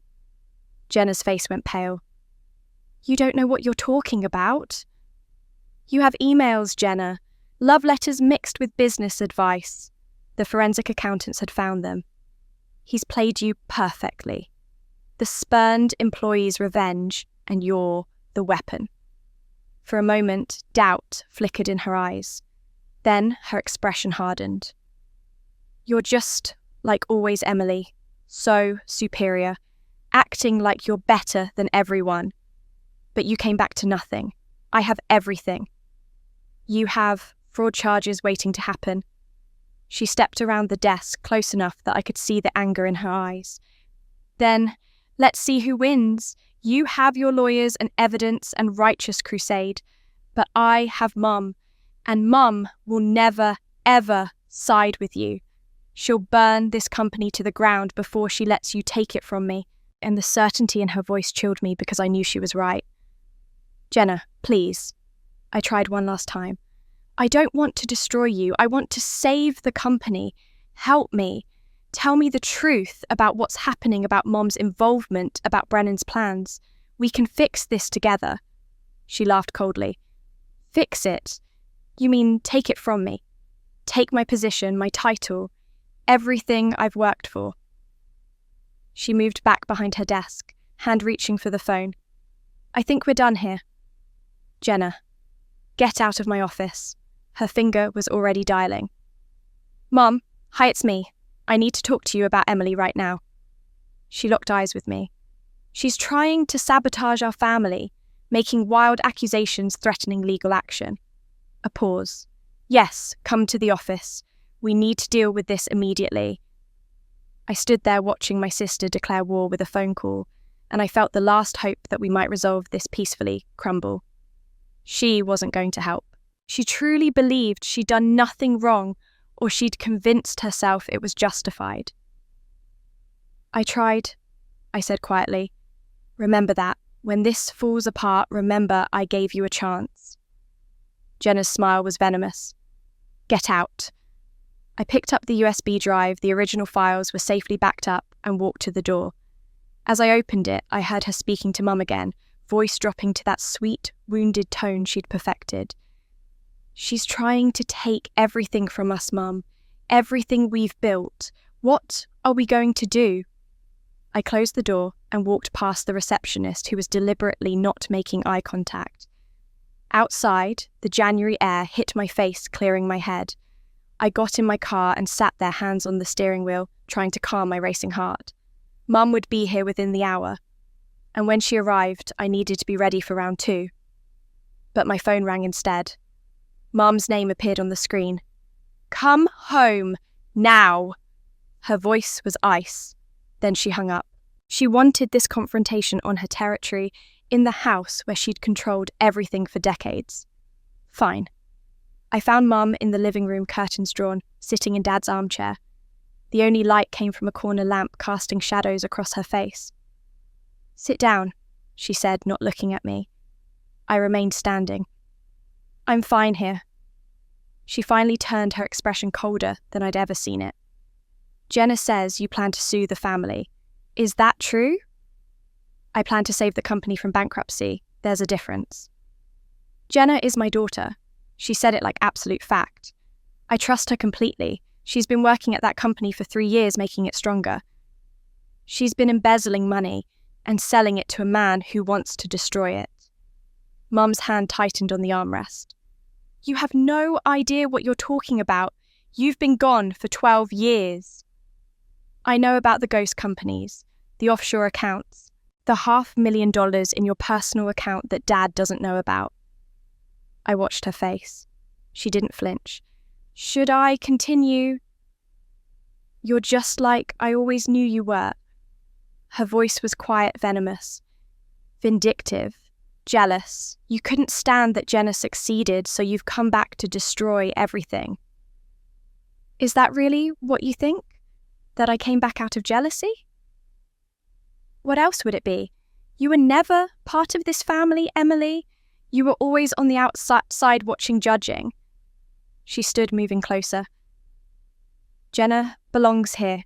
You never did." "Why?" The word came out raw. "Why was I never enough for you? What did I do that was so terrible you couldn't even look at me?" "Don't be dramatic. Because I'm not Sarah." The effect was immediate. Mum's face went white, her mouth opening in shock. First real emotion I'd seen in days. "How dare you?" she whispered. "I know about her mum, the 3-year-old who died in an accident. And I know that when I was born, you looked at me and saw her eyes, and you couldn't bear it. So you chose not to love me at all." Mum's hand flew up like she might slap me, then dropped. "You don't know anything about what I went through." "You're right. I don't know what it's like to lose a child, but I do know what it's like to be the child who was never wanted." My voice shook. "I tried for 36 years to earn your love, to study hard, to be polite, to be perfect, hoping someday you'd look at me the way you looked at Jenna, the way you must have looked at Sarah." "Stop. I'm also your daughter, Mum. I existed. I was there. But you looked at me like I was invisible, like I was just a painful reminder, rather than a person who needed a mother." Tears ran down my face. "Do you have any idea what that does to a child, to know that no matter what you do, you'll never be enough because you're not the right daughter?" Mum turned away, shoulders rigid. I did the best I could. No, you didn't. You gave up. You poured all your love into Jenna because she looked enough like Sarah that you could pretend, and you let me starve. I paused. And speaking of Dad, does he know about the offshore account? About the money Jenna's been funneling out of the company? Her head snapped around. You wouldn't dare. I would. I am. Because I care about the people who depend on that company. The employees who've given decades. They matter to me. My voice rose. Stop Jenna from signing that Morrison deal. Stop pretending the offshore accounts are normal. Stop choosing your favourite daughter over everyone else. Because if you do nothing, everything Dad built will vanish within a year. Mum gripped the chair arm knuckles white. I saw her gaze flick to the side table where her prescription bottle sat. Blood pressure medication. Completely full seal, unbroken. When's the last time you took your medication? I asked quietly. That's none of your concern. Mum, get out. Her voice was flat dead. Get out of my house. You're not welcome here anymore. You're not part of this family. I looked at this woman who'd never really been my mother. She was sick, possibly dying, and she still couldn't admit she was wrong. I'm sorry you lost Sarah, I said softly. I'm sorry you went through that, but I didn't deserve to pay for it my entire life. I turned toward the door. I'd almost made it to the hallway when I heard it, a sob quickly suppressed, followed by a sharp breath. I looked back. Mum was facing away, shoulders hunched, one hand pressed to her mouth. She was crying, trying desperately not to let me hear it, and failing. For a moment, I almost turned back, almost went to her, tried one more time to bridge the gap. But I didn't, because I'd spent 36 years trying to be enough for her, and I was done. I walked out the front door and got in my car, and I didn't look back at the house where I'd grown up invisible. I spent that night at a hotel in town, unable to face another night under that roof. The next day, January 8th, I buried myself in work, calling Miriam 3 times, reviewing shareholder documents, preparing the emergency meeting notice. I told myself I was done trying to reach my family. They'd made their choices. Now I had to make mine. The call came at 6 in the evening, just as I was reviewing the final draft of the meeting notice, Dad's name on my screen. I almost didn't answer. Emily. His voice was shaking. It's your mother. She collapsed. We're at the hospital. Everything stopped. What happened? She was in the kitchen making dinner, and she just fell. The ambulance is here. They're saying it might be a stroke. He took a ragged breath. Can you come, please? I was already grabbing my keys. Which hospital? St. Vincent's. Emily, I know things have been difficult, but she's still your mother. We need you here. The drive to the hospital took 12 minutes that felt like hours. I kept seeing Mum's face during our last conversation, the way her hand had gripped that chair arm, the untouched medication bottle. I'd known she wasn't taking care of herself. I'd seen the warning signs, and I'd walked away anyway. The ICU was on the 3rd floor. I found Dad in the waiting area, looking 20 years older than he had 2 days ago. He stood when he saw me, and I let him pull me into a brief embrace. What did the doctors say? Mild stroke. The medication she wasn't taking, the stress, the high blood pressure, it all caught up with her. His voice cracked. They say she's stable, but Emily, she looks so fragile. Jenna was in Mum's room when I entered, sitting in a chair beside the bed, her face blotchy from crying. She looked up when I came in, and for once there was no hostility in her expression, just fear. Mum lay in the hospital bed, surrounded by monitors and IV lines, her skin pale against the white shawl sheets. Her hair, always so carefully styled, was limp and grey. Her breathing was shallow but steady. She looked old in a way I'd never noticed before, as if the years she'd been holding at bay had suddenly caught up with her all at once. The doctor wants to talk to both of us, Jenna said quietly. Together. We found a Patterson in the hallway, a middle-aged woman with kind eyes and the tired expression of someone who delivered too much bad news. She pulled us into a small consultation room. "Your mother is stable," she began, and I felt some of the tension leave my shoulders. The stroke was mild and we caught it quickly.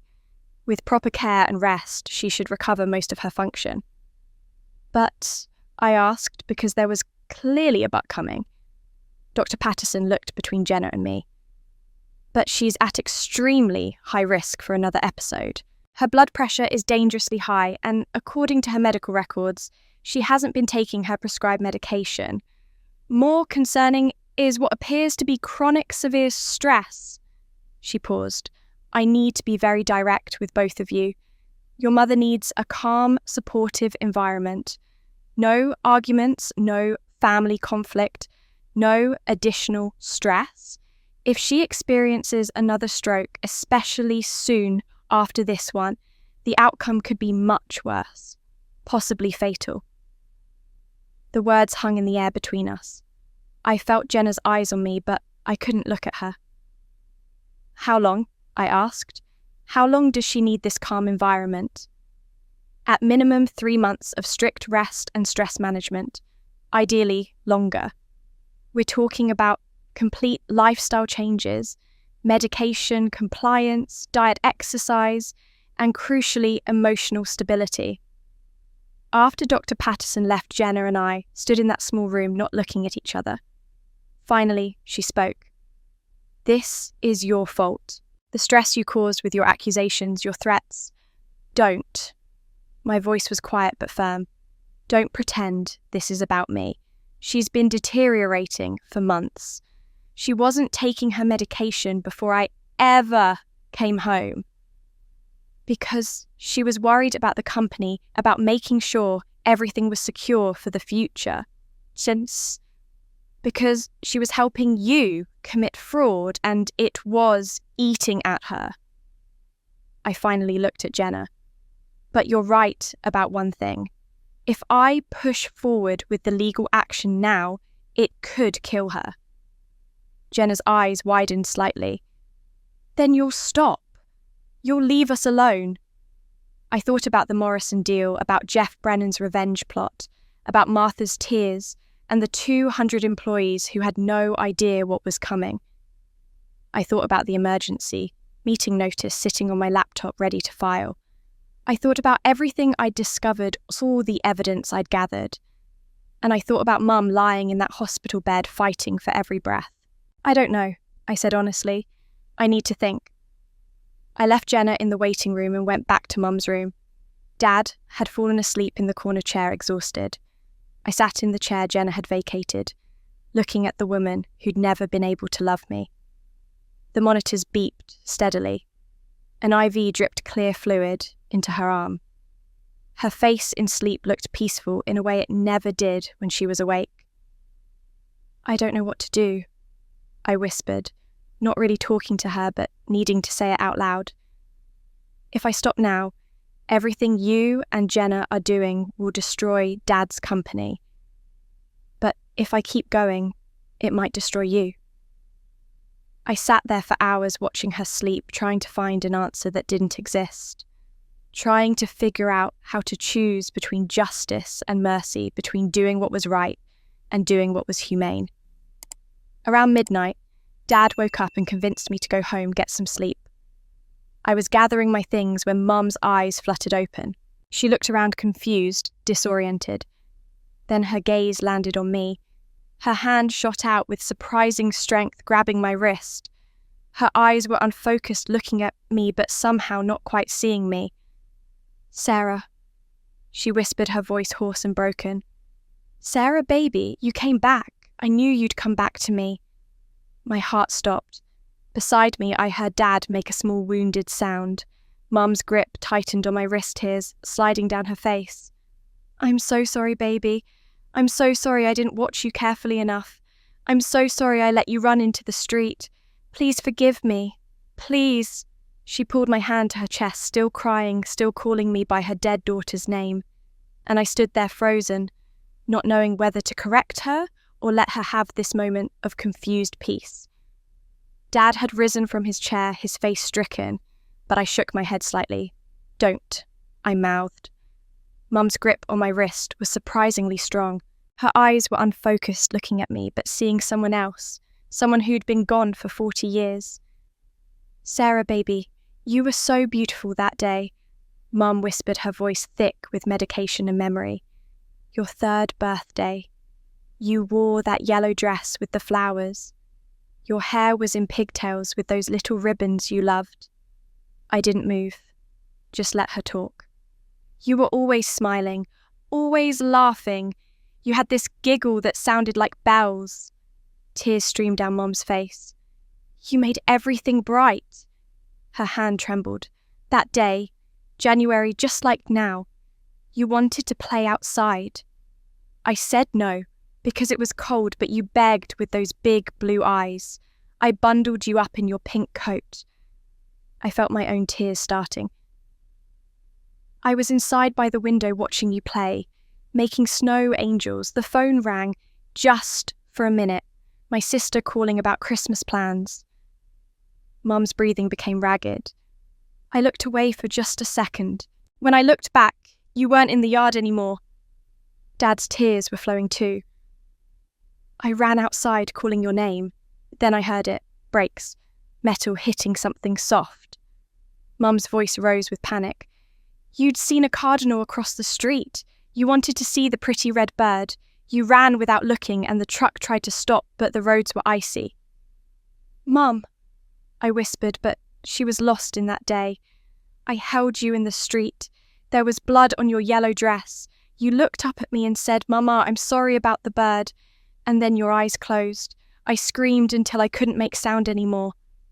She was sobbing now. "You were already gone, baby, and it was my fault." "It wasn't your fault," I said, my voice breaking. "It was an accident.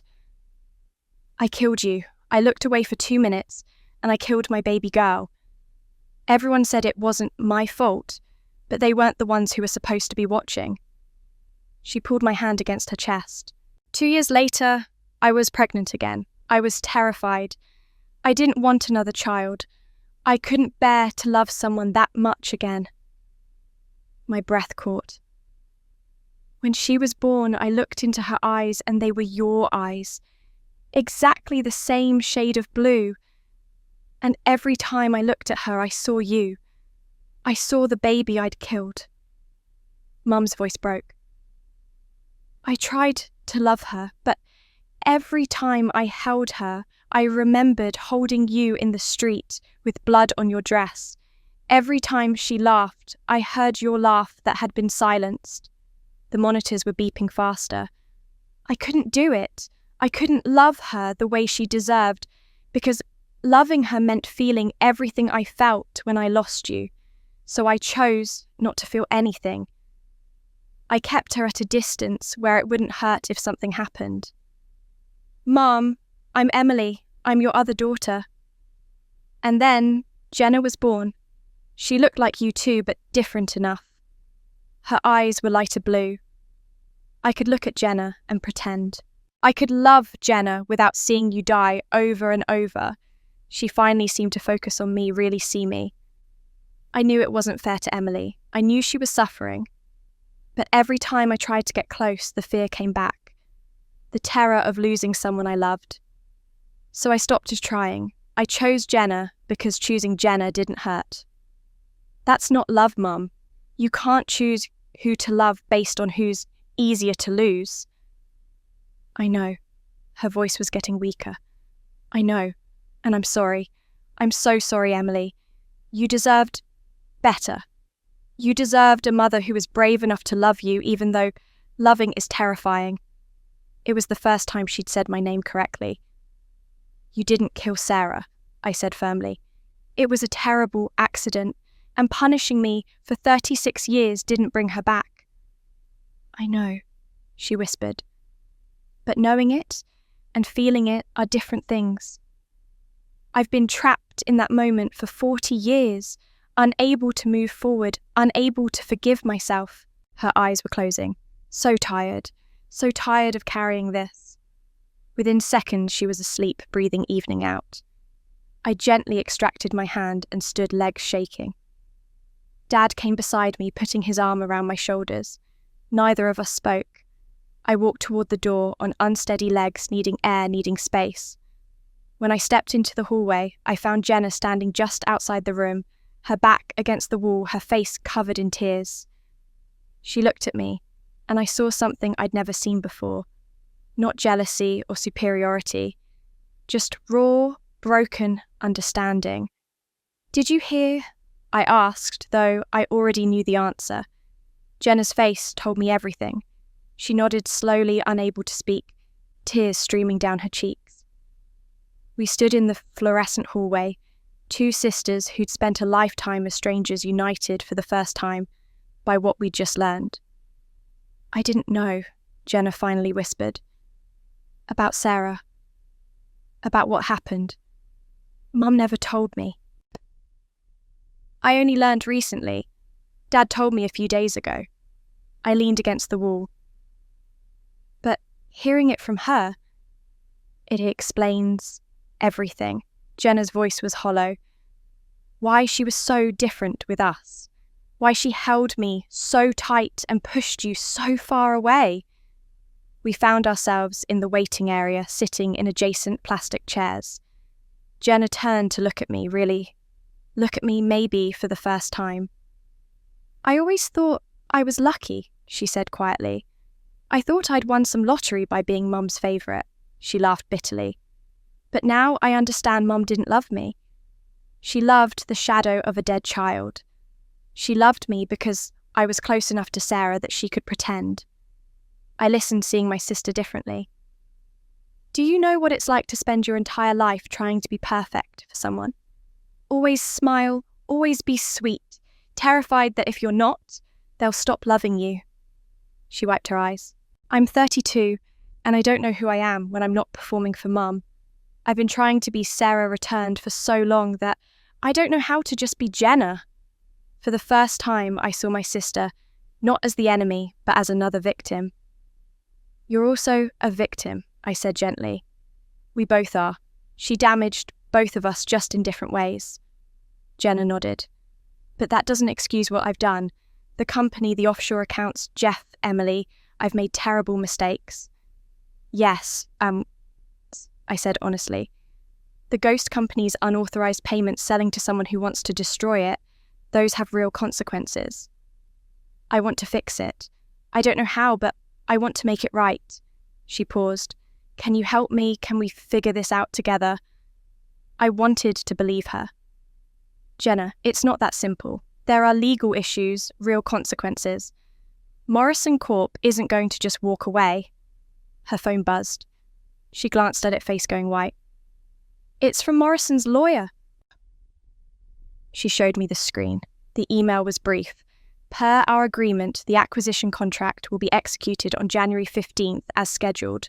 Ms. Carter's signature is not required for closing as primary authority has been delegated per corporate bylaws." My stomach dropped. "What does that mean?" Jenna's hand shook. "Mum, she must have signed something giving herself final authority. I thought I was handling the deal, but Emily, even if I wanted to stop it now, I can't. Mum has the power to close without me." And Mum was unconscious. "We need to pause this, I said firmly. "Whatever conflict we have, whatever legal action I was planning, we pause until Mum is stable. Deal. Deal. We take care of her first. Together." We sat for another hour. When the sun started to rise, Jenna went home. Dad stayed at the hospital, and I found myself driving to the Carter construction office. The building was empty at 6 a.m. I used my old key card amazingly. It still worked, and let myself in. The walls were lined with photographs of completed projects spanning 4 decades. But what caught my attention was the executive wall, 3 framed photos showing the company's leadership through generations. Grandpa in 1975 standing in front of his first truck.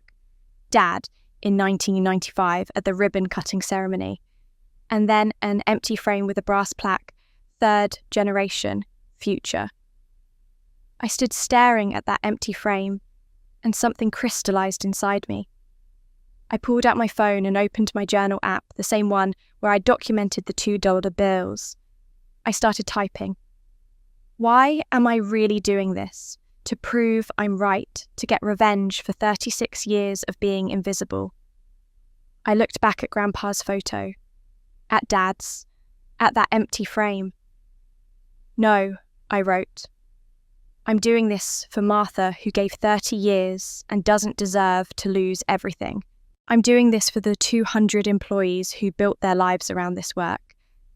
I'm doing this because Grandpa built something that mattered and it deserves to survive.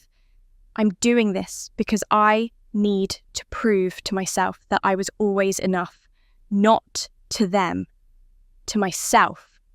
I took the $2 bills from my wallet and held them to the light. Then I took a photo and added it to my journal with a caption, "Reminder your worth is not defined by what others give you. It's defined by what you give yourself." I closed the journal and looked back at that empty frame. In 5 days, Morrison Corp would close the deal and Carter Construction would cease to exist. Unless I stopped it. I stood up, feeling clarity settle over me like armor. I knew exactly what I had to do next. I had to save this company not for revenge, not for validation, but because it was right. And I had 5 days to figure out how to do it without killing my mother in the process. I called Miriam. It was 6:30 in the morning, but she answered on the second ring. "Emily, what's wrong?" "Everything," I said, "and I need you to tell me if what I'm planning is even legally possible." "Talk to me." I told her about Mum's stroke, about the email from Morrison's lawyer, about the delegated authority that meant Mum could close the deal even if Jenna changed her mind. I told her about my promise to Jenna to pause the conflict. There was a long silence. Then Miriam said, "Emily, you understand what you're asking. You want to activate the conversion clause and take control of the company while your mother is incapacitated. A judge might see that as predatory. I know, but if I don't, the Morrison deal closes in 5 days and 200 people lose their jobs. What about your promise to Jenna?" I looked at that empty frame on the wall. I promised to pause the personal conflict. I didn't promise to let the company be destroyed. Sometimes saving someone means doing the thing they'll hate you for. Miriam was quiet. Then, "All right, let's figure out how to do this right."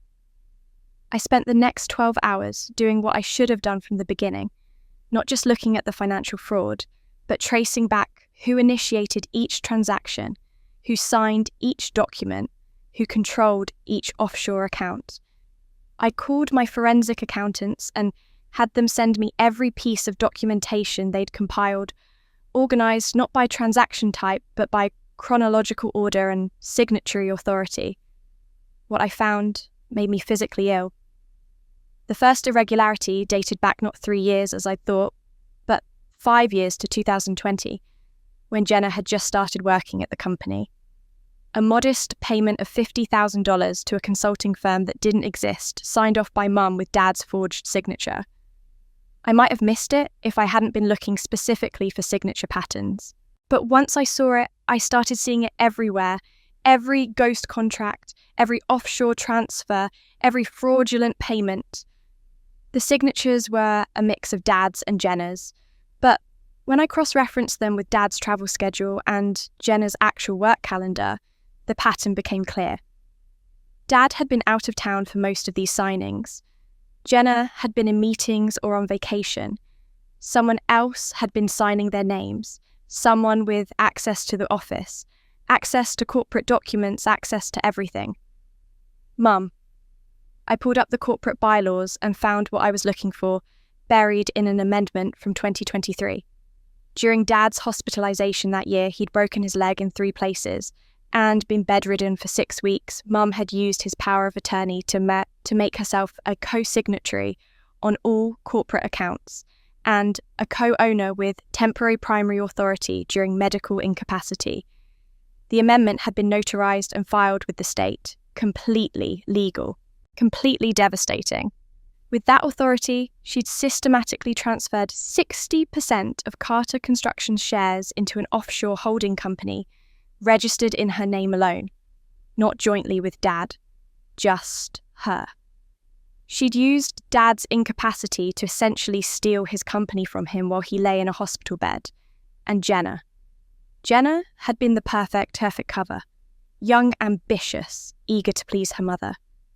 Mum had put her in the COO position, let her think she was running deals, let her be the visible face of the company's transformation. But every major decision, every significant contract, every real exercise of power that had been Mum. The Morrison Corp deal wasn't Jenna's mistake. It was Mum's design. I found the email chain late in the afternoon, buried in an archived folder my forensic accountants had pulled from the company's backup server. Mum's personal email address corresponding with a lawyer in Nevada I'd never heard of. The subject line was simply exit strategy. My hands were shaking as I opened the thread. The earliest email was dated 18 months ago. I need to explore my options for divorcing my husband and ensuring my financial security and that of my daughter Jenna. My other daughter is not a factor. What do I need to document to show he mismanaged our family business? The lawyer's response was measured but clear. Documentation of poor business decisions, evidence of financial mismanagement, establishment of separate accounts in her name alone. And then, this line that made my blood run cold. If you can show that your husband's decisions endangered the family business and that you were forced to take protective action, Montana law would likely favour your position in divorce proceedings. Mum had written back. I've endured this marriage for 40 years. I stayed because I thought I owed it to him after Sarah died that somehow our suffering together was what I deserved. But I'm tired of carrying that weight. Jenna and I deserve a fresh start somewhere far from here without the burden of the past. The conversation continued over months. The lawyer advised her on how to structure the Morrison deal, how to ensure she had primary signing authority, how to establish offshore accounts that couldn't be easily traced. And then, 3 months ago, this email. The deal will close in January. Once the sale completes, I'll have enough to divorce Richard, set Jenna up comfortably, and start over. Finally free. I sat back in my chair, the office dark around me, except for my laptop screen. Outside, night had fallen over the empty parking lot.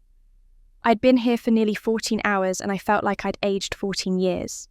My mother, the woman who'd just confessed her grief and trauma, who I'd started to feel compassion for despite everything, had been planning for 18 months to destroy my father financially and emotionally. She hadn't been protecting Jenna. She'd been using her, just like she'd used me my entire life, only in a different way. The Morrison deal wasn't about business opportunities or growth. It was about liquidating assets, taking the money, and leaving Dad with nothing. Jeff Brennan's revenge was just convenient timing. Mum had her own agenda, and it was far colder than simple corporate fraud. I thought about Dad at the hospital, sitting by Mum's bedside, holding her hand, terrified of losing her, not knowing that she'd already left him in every way that mattered.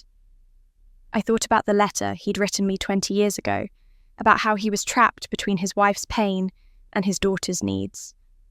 He'd chosen wrong over and over because he loved a woman who'd been planning her exit for years, and now I had to choose. I could expose everything, the fraud, the forgery, the planned divorce, the betrayal, and save Dad from financial ruin. But doing so would mean presenting evidence that his wife of 40 years had been systematically stealing from him while planning to abandon him.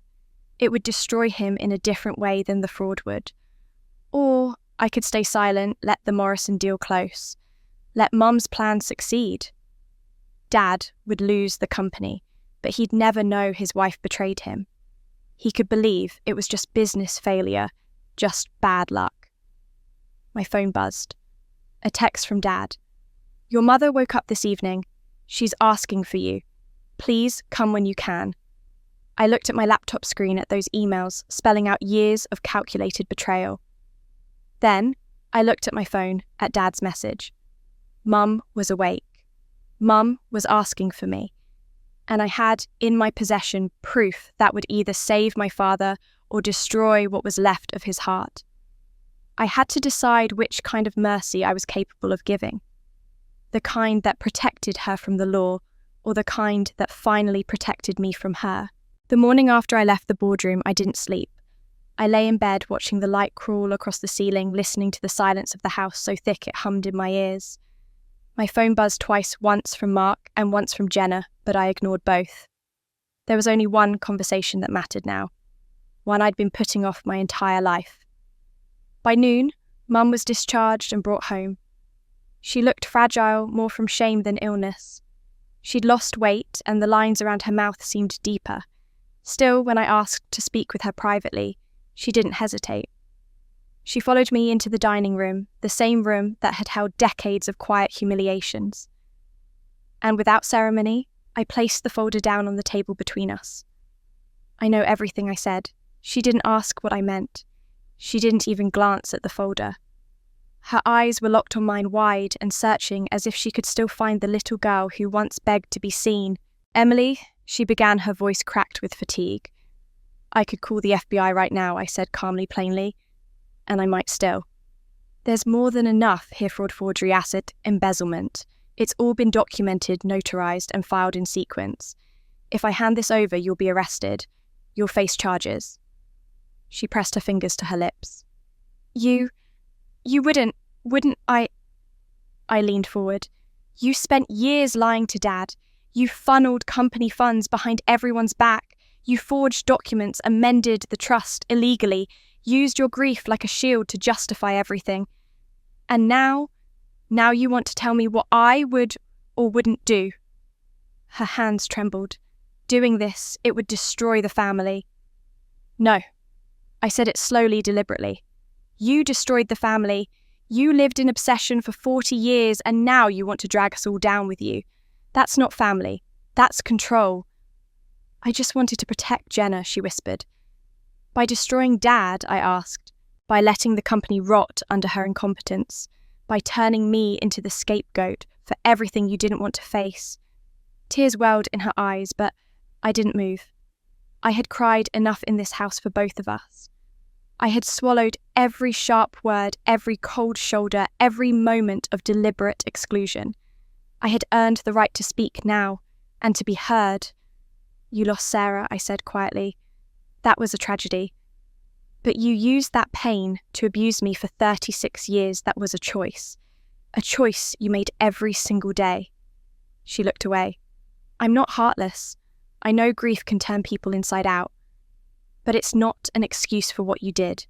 Not to Dad, not to me, not to the employees who depended on you to protect their livelihoods. You let the company become your emotional crutch. And, Jenna," I paused. Exhaling, "you turned her into a weapon." "That's not true," she whispered. "It is. You took your grief and turned it into a map, and the only direction it ever pointed to was Jenna. The rest of us, we were just scenery." Her eyes finally flicked down at the folder. She reached out but didn't open it. "You've always been strong," she said softly. "Stronger than I ever gave you credit for. I was afraid of you, I think. You didn't need me." "I did," I said, surprising even myself. "I needed a mother. I didn't need a manager. I didn't need a judge. I didn't need someone to weigh me against a ghost." She looked like she might break in half. Her fingers brushed the folder but didn't lift the flap. "What do you want me to do?" she asked. "I want you to tell the truth," I said. "To Dad, to the board, to the people whose futures you jeopardized. I want you to sign a statement of confession and step down from every position of authority. You don't get to lead anymore. You don't get to decide who matters and who doesn't. That ends now." She closed her eyes. "You have 24 hours, I said. "After that, I'll do what needs to be done. And I won't feel guilty for it." Her mouth opened slightly, maybe to beg or to blame. But then she nodded, slowly, just once. I stood the room still heavy with the weight of everything unspoken between us. As I reached the door, I heard her voice barely a whisper. "I thought if I controlled everything, I could keep it from falling apart." I turned my head slightly. And look where that got us, I said. Then I walked away, leaving her with the truth and the ticking clock. The rest of the house felt frozen in place, like it was holding its breath. I didn't go upstairs. I didn't go to my car. I sat in the den alone, staring out the window, as the grey light of late afternoon began to fade. Outside the garden, Mum used to tend had wilted into winter silence. Inside, the air pressed heavy on all of us. We were all waiting, each of us pretending we weren't. Dad moved quietly through the halls. He didn't ask questions, but I knew he felt the shift. His eyes lingered longer than usual. There was something different in the way he looked at Mum, something searching, uneasy. He asked her if she needed tea. She said no. He asked if she wanted company. She said she was tired. No one said anything about what had passed between us. And still the silence thickened. Jenna caught me alone by the stairs just before dinner. She looked at me like I was a locked door she'd just now realised had a key. "What are you hiding from me?" she asked, arms folded across her chest. I could have laughed if I wasn't so tired. "I'm not hiding anything, Jenna," I said, meeting her eyes. "You just never learned how to look at Mum clearly." She opened her mouth to say something sharp, something defensive. I saw it flare in her expression, but for once she said nothing. She blinked and walked away, her heels clicking sharp against the floor. The sound of a woman realising her foundation might not be as solid as she thought. That night no one sat down for dinner. Everyone retreated. Dad to his study, Jenna to her childhood room door, closed phone glowing behind it, and Mum to the place I hadn't dared enter in years. The door to Sarah's room creaked open just as I passed in the hallway. I paused, heart sinking a little, and saw her silhouette through the sliver of space. She was sitting in the corner chair, the one with the faded blue cushions, holding something in her lap. She didn't know I was watching. The light in the room was off. Only the hall light touched her, casting soft shadows across her face. Her back was slightly hunched, her shoulders drawn forward, like someone trying to shield herself from a blow. I watched as she opened the small safe tucked beneath Sarah's bed. It was old but familiar. I hadn't seen it since I was a teenager, when she caught me trying to open it and screamed like I'd tried to set the house on fire. She pulled out a small worn box, white with faded pink ribbon edges softened by time. Her hands cradled it like it held a heartbeat. I stayed just long enough to see her lift the lid and remove a pair of tiny baby shoes. Soft pink leather, too small for any living child. Then a square of fabric, pale yellow with a delicate embroidered collar. I recognised it instantly. It was the dress Sarah had worn the day of the accident. It was stained red, dark and dry now, but still unmistakable. I didn't stay. I couldn't. I went downstairs and sat in the dark living room, listening to the sounds above the soft creak of floorboards, the hush of movement. I didn't know what she was doing with those things. I didn't want to imagine. But deep in my chest, something twisted and broke a little. Not out of sympathy, not out of forgiveness, just the undeniable ache of watching someone unravel from the inside. Much later, well past midnight, I heard the old VHS player click on. I crept halfway up the stairs and stopped the sound of laughter drifting faintly through the walls. It was high-pitched, sweet, full of life. Sarah's voice. Or maybe mine. They'd been nearly the same at that age. I knew what tape it was before I even saw the flicker of the television against the hall. Sarah's 3rd birthday. The last one before everything broke. I remembered the cake, the pink balloons, the way Mum kept brushing our hair back like we were porcelain dolls she was afraid would crack. Upstairs, I imagined her sitting alone in front of the screen, watching the past in full colour, while the present crumbled silently around her. She didn't come down the next morning. Later, I found out that after the tape ended, she sat for another hour holding the photograph that sat on the mantel, one of the few that showed both Jenna and me as children. No Sarah, just us, matching sweaters, forced smiles. And somewhere in that hollow space between memory and regret, something shifted. She whispered something to herself, then words I only heard from Dad the next day after she finally came to bed. "I spent 40 years loving a dead child," she'd said, "and abandoned the 2 living ones." He said she looked so small when she said it. Not weak, just broken in a way that was finally honest. I didn't see her until mid-morning. I was sipping coffee in the kitchen when she entered, slow, deliberate. Her hair was combed, her face bare. She didn't speak at first. She only opened a drawer, took out a pen, and walked to the small writing desk in the hallway. And then she wrote. I didn't watch. I didn't ask. But an hour later, she called us all into the living room, me, Dad, and Jenna. We sat unsure, the air charged with the kind of tension you only feel before something irreversible happens. And then she walked in holding a single sheet of paper in shaking hands. "I have something to say," she said softly, her voice steady despite the tremor in her fingers. "About what I've done."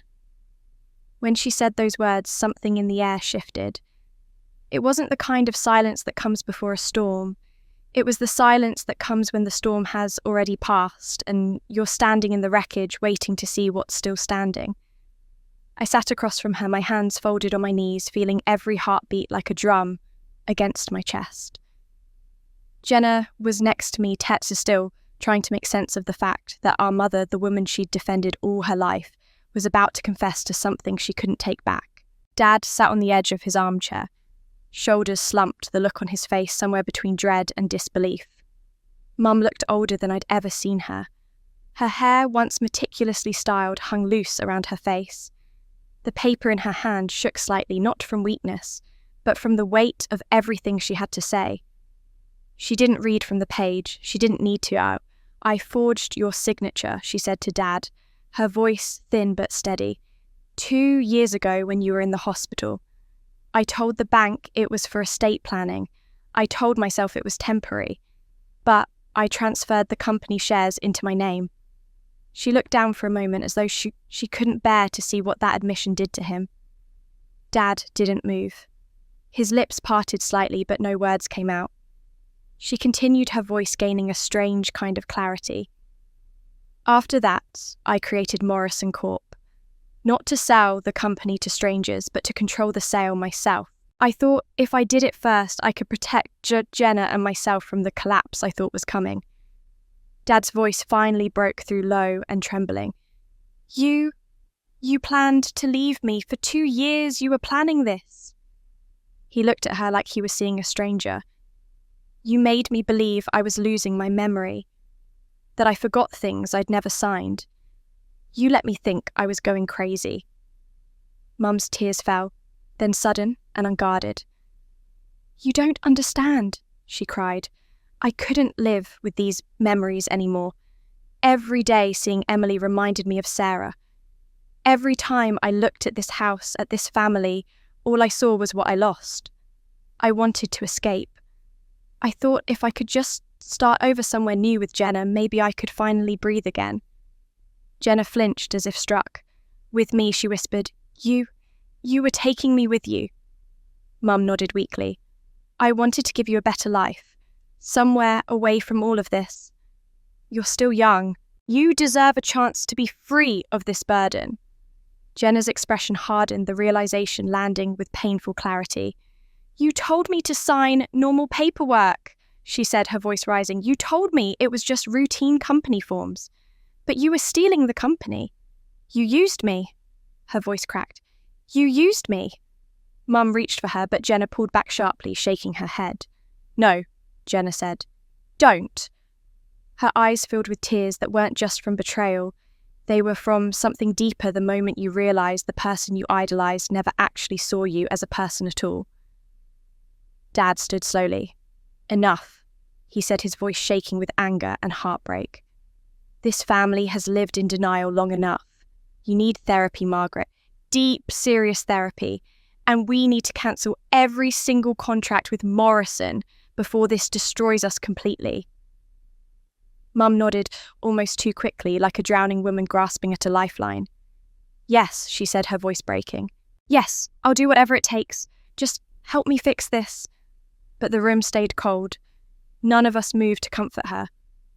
I wanted to, for a fleeting second, I wanted to reach out to tell her I understood. But I didn't, because understanding doesn't erase accountability. Some truths once spoken have to sit in the air heavy and raw before they can mean anything. For a moment, no one said a word. The only sound was the soft hum of the old clock in the corner counting seconds that felt like judgments. Then Jenna spoke again quietly this time. "What happens now?" she asked. I looked at Dad. He looked at me. It was one of those rare moments when I realised we both understood the same thing at once. Whatever came next wasn't about forgiveness, it was about survival. "I'll call the lawyers," Dad said. "We'll terminate everything with Morrison Corp. We'll issue a public statement if we have to." He turned to me. "Emily, you'll help us navigate this. You're the only one who understands the legal side."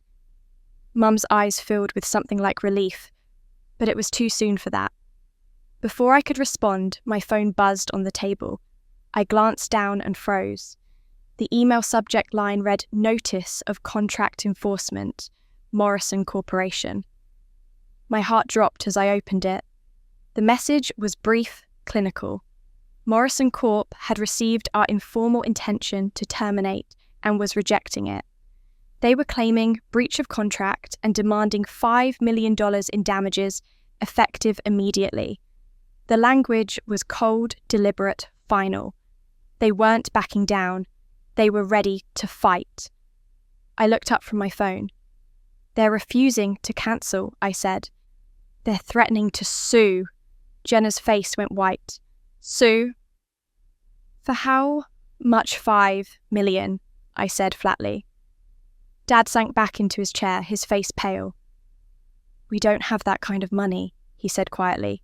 "Not anymore." Mum covered her mouth with the paper she'd been holding, slipping from her grasp to the floor. The confession, now useless as absolution, lay at her feet like a piece of her own heart. "What have I done?" she whispered. The truth was, I didn't know what to tell her.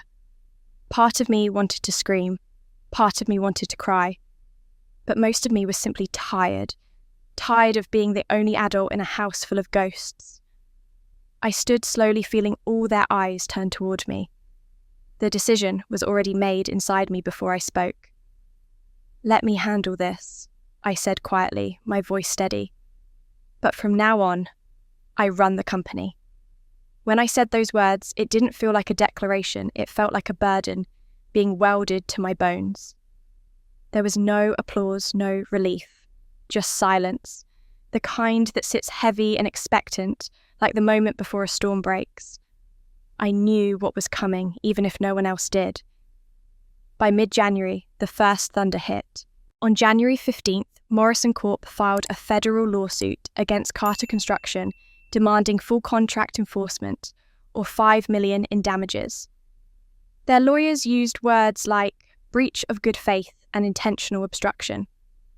The ink hadn't even dried on the filing before my name appeared in every local business paper. "Emily, Reed assumes control of family company amid financial scandal." The board voted that same afternoon to appoint me as interim CEO. Dad didn't argue. Jenna didn't speak. Mum watched from the corner, hollow-eyed and quiet. I accepted because someone had to.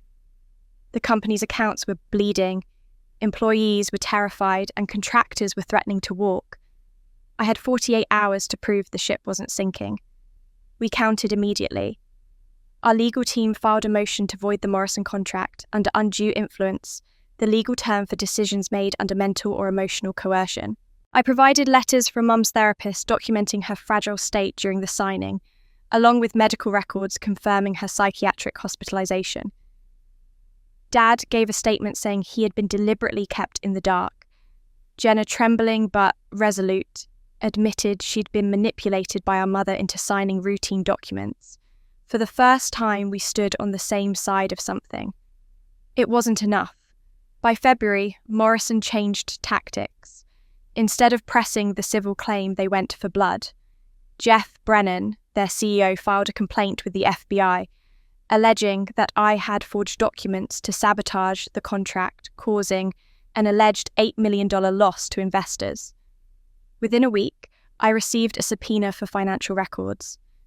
2 days later, Catalyst Solutions, the tech consulting firm I'd built from scratch, had its accounts frozen pending investigation into potential money laundering. The irony wasn't lost on me. For the first time in my life, I was being punished, not for what I'd done, but for what I refused to become. They questioned me for hours. 5 agents, 1 dim room, no windows. Did you ever alter digital files related to the Morrison deal? Were you aware of any offshore accounts in your company's name? Have you ever transferred large sums without documentation? My lawyer, Laura Stein, sat beside me, stone-faced, letting me answer every question calmly, methodically, truthfully. I left the building drained but not defeated. Laura placed a hand on my shoulder in the parking lot. "You're clean," she said, "but clean doesn't win cases. We need proof of who's really dirty." The proof arrived like most things by accident. It was March 12th when Carlos, our warehouse manager, called me from a payphone. His voice shook. "Ms. Reed, I think you need to know something. I overheard 2 guys behind the main storage lot talking about a fire. They said Jeff wants it to look like insurance fraud. I don't know if it's true, but they mentioned your name." My heart thudded once hard. I told him to stay quiet, to write everything he remembered, then hung up. That night, I barely slept. 2 weeks later, on March 20th, the fire alarms went off at our West Equipment warehouse. It burned fast. Forklifts, cement mixers, tools gone in 30 minutes.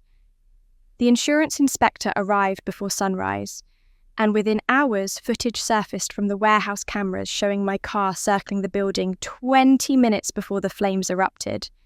It was pixelated, but clear enough for implication. The timestamp placed me there when, in reality, I had been home in bed watching legal briefs flicker across my laptop. Someone had cloned my plates, staged the footage, and delivered it straight to the FBI. Panic would have been easy, but I'd learned something from my mother's mistakes. Emotion makes people sloppy. I wasn't going to be sloppy. The next morning, I reviewed the footage frame by frame. Something caught my eye. The grain pattern on the timestamp didn't match the rest of the image. A subtle overlay like an added filter.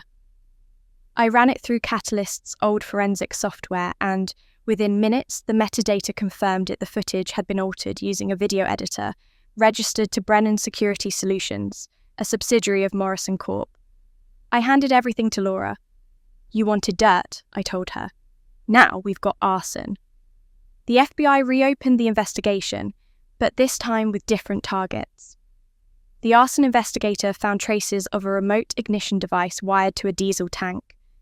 A set of gloves buried behind the generator matched partial DNA from one of Jeff Brennan's known associates, a man tied to 2 previous fraud cases in neighbouring states. The whole setup was a desperate Hail Mary. Morrison was losing the civil case, so they tried to destroy evidence file insurance claims and bury me in the process. When the FBI raided Morrison's downtown office on March 28th, it was almost anticlimactic. They arrested Jeff in a hotel bar surrounded by empty glasses and shredded documents. The charges: racketeering, insurance fraud, arson, conspiracy, obstruction of justice. By nightfall, every news outlet carried the story. Morrison Corp, the once polished conglomerate, was now labelled a front for organised construction crime. I watched the report from my office window, the skyline of the city glowing in reflection against the glass. Jenna called that night, her voice soft for the first time in months. "You did it," she said. "You saved us." I didn't answer. I wasn't sure she understood that survival isn't the same as salvation. April blurred into May with hearings, depositions, and settlements. Morrison's assets were seized, their investors scattered. The civil suit was dropped, replaced by criminal charges against Brennan and his executives. The FBI officially cleared my name in late May, but the damage lingered. Clients were hesitant to re-sign. The company's balance sheet was a battlefield, loans, deferred debts piling up from legal defense costs. And still, I showed up every morning. I walked into that office with my head high, greeting employees who looked at me like I was both a saviour and a warning. Dad started returning to work a few hours a day, his voice steadier, his presence grounding. Mum was still in therapy, but at least she was trying.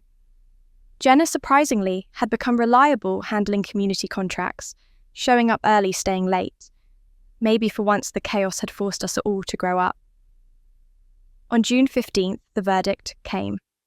The court ruled that Carter Construction had acted in good faith and the Morrison contract was void. All claims against us were dismissed. The judge praised the company for transparency and compliance with federal investigators. I sat there numb as the words "case closed" echoed through the courtroom. We had won. Laura smiled for the first time in months, but the smile faded quickly. "There's one thing left," she said. "The court won't reimburse the legal costs. Between the lawsuits, investigators and depositions, you're down $800,000. I exhaled slow and steady, as if the number itself might settle into something manageable if I breathed evenly enough.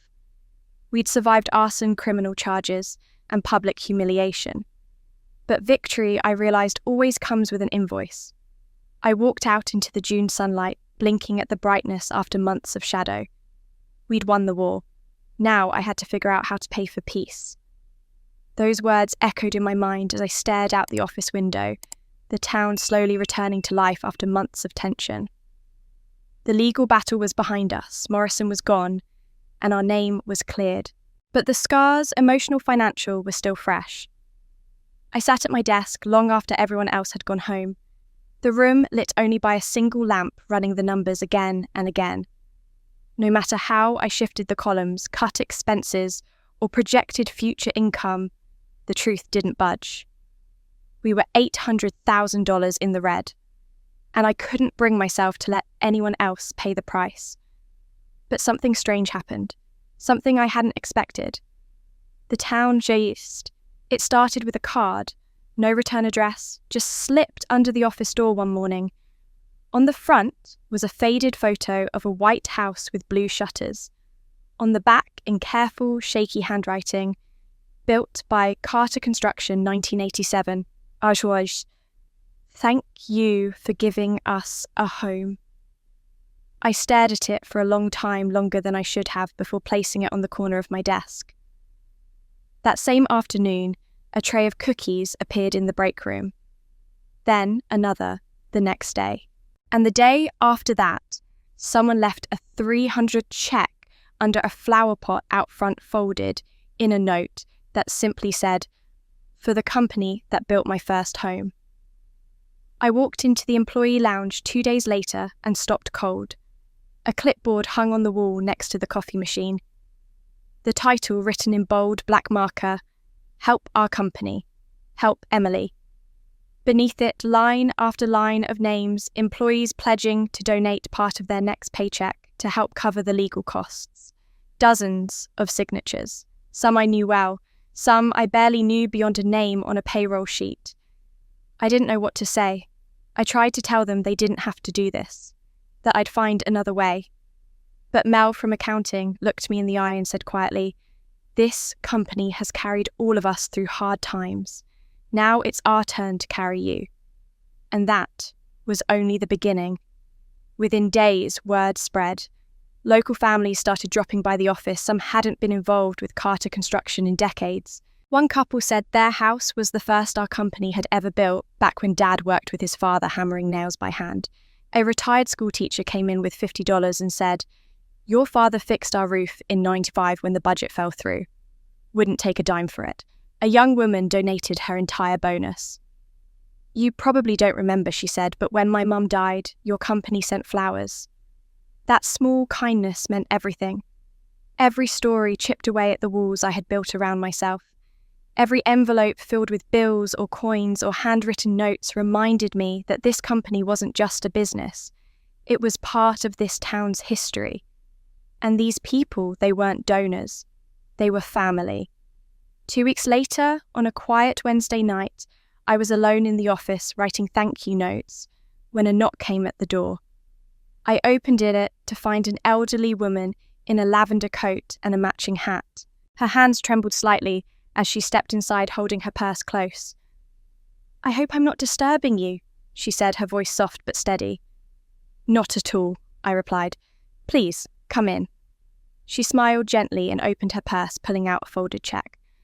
"My name is Miriam Caldwell. My daughter Teresa worked here for 25 years. She was your father's assistant." I nodded slowly, the name pulling a memory from the back of my mind. "I remember her. She passed away, didn't she?" "Yes," Miriam said quietly. "Cancer. It came fast. But your father, he paid every medical bill without ever saying a word. He told us not to speak of it. We never forgot." She pressed the check into my hands. "It was for $5,000. I've lived in this town for 60 years, she said, eyes glistening. This company is part of its soul, and now it's our turn to help carry it." I couldn't speak. I could only nod as she gently squeezed my hand and walked back out into the night. By the end of those 2 weeks, the town had raised $1.2 million. I didn't cry much during the legal battle. Not when they froze my accounts. Not when the FBI questioned me. Not even when the court ruled in our favour. But when I saw the final total of the community fundraiser, I sat in my office and sobbed. Not from relief, but from something deeper. Something sacred. They hadn't just saved the company. They had saved our dignity, our purpose. They had taken our burden and made it their own. When the mayor called to ask if he could hold a ceremony in our honour, I hesitated. I didn't like the spotlight. I never had. But he insisted. "You didn't just win a court case," he said. "You reminded this town who it is." So that Saturday afternoon we gathered in front of Town Hall. The streets were closed off. Blue and white streamers, the colours of Carter construction, draped from every lamppost. Folding chairs lined the square. The mayor stood at a podium in front of a crowd that stretched across the lawn. Jenna stood beside me, calm and steady. Dad sat in the front row, cane in hand, eyes wet. The sun was warm, the breeze gentle. When the mayor introduced me, I stepped up slowly, my palms damp, heart pounding. "This company may carry my family's name." I began, my voice trembling slightly. "But it belongs to all of you. Your trust, your belief, your memories, they built this company more than any hammer or blueprint ever did. You believed in us when the world turned away. You carried us when we couldn't walk. I'll never forget that." The crowd erupted in applause, the kind that fills your chest and makes your knees weak. It wasn't for me alone, it was for all of us. But as I scanned the sea of clapping hands and smiling faces, my eyes caught one figure standing apart. Far in the back, half shielded by the shadow of an old elm tree, was Mum. She didn't clap. She didn't smile. She just stood there, arms folded, eyes locked on mine. And in them, I saw something I hadn't seen before. Not disapproval, not bitterness, but something complicated, unreadable. Maybe even regret. That look in her eyes had stayed with me for months. Not anger, not pride, not even shame, but something quieter, something unsettled. A woman unsure of her own story anymore. I didn't know what to do with that. I had spent most of my life trying to understand my mother, only to realise she didn't understand herself. After the court, after the fundraiser, after the ceremony in the square, she disappeared again. Not physically, she still lived in the same house. But emotionally, she stepped back. And I let her. 6 months passed. December rolled in on cold winds and early evenings. The company had steadied itself. Not entirely back to where we were, but standing. The weight on my shoulders was still there, but it was different, now no longer just about survival. There was purpose in it. Jenna was now managing communications and investor relations.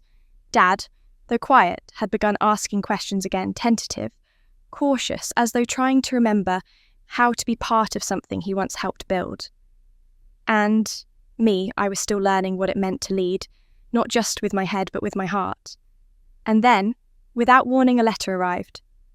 It was tucked between 2 end-of-year reports, a small envelope with no stamp, no return address. but I recognized the handwriting immediately, delicate, careful, unmistakably hers. I hesitated before opening it, standing by the window, watching snow begin to dust the sidewalk. Emily, if you're willing, I'd like to meet. I don't expect anything from you. But I've been going to therapy. I'm trying. Would you meet me at the old park where I used to take Sarah Saturday at 2 p.m? It wasn't, signed Love Mum, just Mum. But even that small claim felt like a risk she wasn't sure she was allowed to take. I didn't write back. I didn't call. I just showed up. The park was mostly empty, save for a father chasing his toddler near the pond.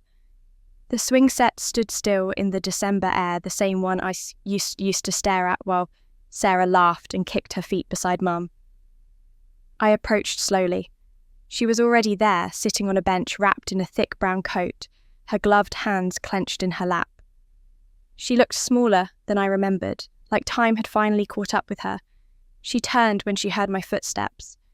Her expression was unreadable, hopeful, hesitant, braced. "Thank you for coming," she said, voice soft. I sat at the opposite end of the bench. Not close, but not cold either. I waited. "I don't expect your forgiveness," she began after a long pause. "But I want you to know. I regret." I nodded once. "I can't forget 36 years just because of an apology, Mum." "I know," she whispered. "I wouldn't ask you to." We sat there for a long moment, saying nothing. The wind rustled the dead leaves around our feet. She looked out at the swings. "I spent so long frozen in that one moment," she said. "That one horrible day. Losing Sarah broke something in me I didn't know could break. And instead of healing it, I wrapped my grief around me like armor. I didn't know it was cutting everyone else." I looked at her, really looked at her, and saw what I had never allowed myself to believe before she was broken. And she had hurt me from that brokenness, not malice. That didn't erase the pain, but it changed the shape of it. She turned toward me slowly. "I want to ask for something. I know I don't deserve it, but I need to try." I braced myself. "Can you give me a chance to learn how to love you properly?" Even if it's late, I stared at the swings again, my breath fogging in front of me. So many lost years. So many nights wondering what I had done wrong. So many holidays spent in silence in second place. I wanted to tell her no. I wanted to say it was too late, but I didn't. "I don't know if I can fully forgive you," I said, "but I'm willing to try." She didn't cry. She didn't lunge at me for a hug. She simply reached out, her hand trembling, and placed it gently on mine. And I didn't pull away. That small gesture stayed with me for days, not as a resolution, but as a beginning. Later that week, I found myself walking the halls of the office late one night. The building was quiet, save for the hum of the heating vents. I had finished signing off on the annual reports, but something made me wander to the conference room. Dad was there, sitting at the table, a stack of old binders in front of him. He looked up when he heard me. "Didn't think you'd still be here," he said, offering a tired smile. I stepped inside. "Can we talk?" He nodded. I took a seat beside him. "I've been meaning to tell you," he began. "I'm proud of you. Truly. You saved this company. You saved us." I let him finish, then said, "It's easy to say that now, but where were you all those years?" His face fell. "I was weak," he said after a pause. "I didn't know how to stand up to your mother. I thought keeping the peace was the same as protecting you." I shook my head. "Weakness is a choice, Dad. Every time you let her humiliate me at the dinner table, every time you saw me crying in my room and did nothing, you chose not to act. You chose her comfort over my dignity." He lowered his head. "I know. And I've lived with that guilt. But hearing it out loud, it hurts. It should," I said gently, "because it hurt me for 36 years. Silence isn't neutral. It's a side." He wiped at his eyes quietly. "I forgive you," I added, "but you need to understand, I'm not a child anymore. I don't need you to protect me now. But you can choose to be better. For Jenna, for the people who look up to you, for yourself. He nodded slowly as if absorbing something heavy. I stood hesitated, then walked over and embraced him. He flinched, surprised, then slowly returned the hug. It was awkward brief, but it was real. Our first real hug in 20 years. I stepped back and grabbed my coat. Outside, the wind was sharp and cold, but it felt bracing, not punishing. I had a company to rebuild, and this time I was rebuilding more than just walls and budgets. I was rebuilding myself. That realization didn't come with fireworks or grand declarations.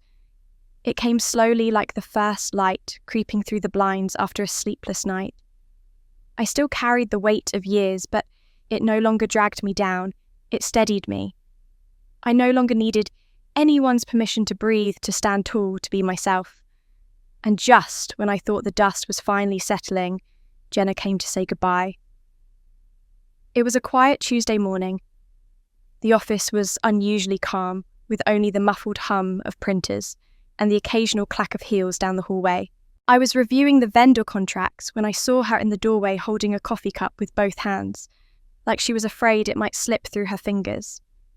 "Hey," she said, her voice soft. "You got a minute?" I motioned for her to come in. She sat across from me, her usual polished look replaced by something simpler. No eyeliner hair in a loose ponytail. She looked like herself, or maybe for the first time like someone still figuring out who she was. "I'm leaving the company," she said. I paused, processing. Part of me had expected it. After everything that happened, the lies, the fallout, the truth, unraveling in front of her, Jenna wasn't the same. None of us were, but hearing it out loud still hit a tender spot. "I've enrolled in a university," she continued.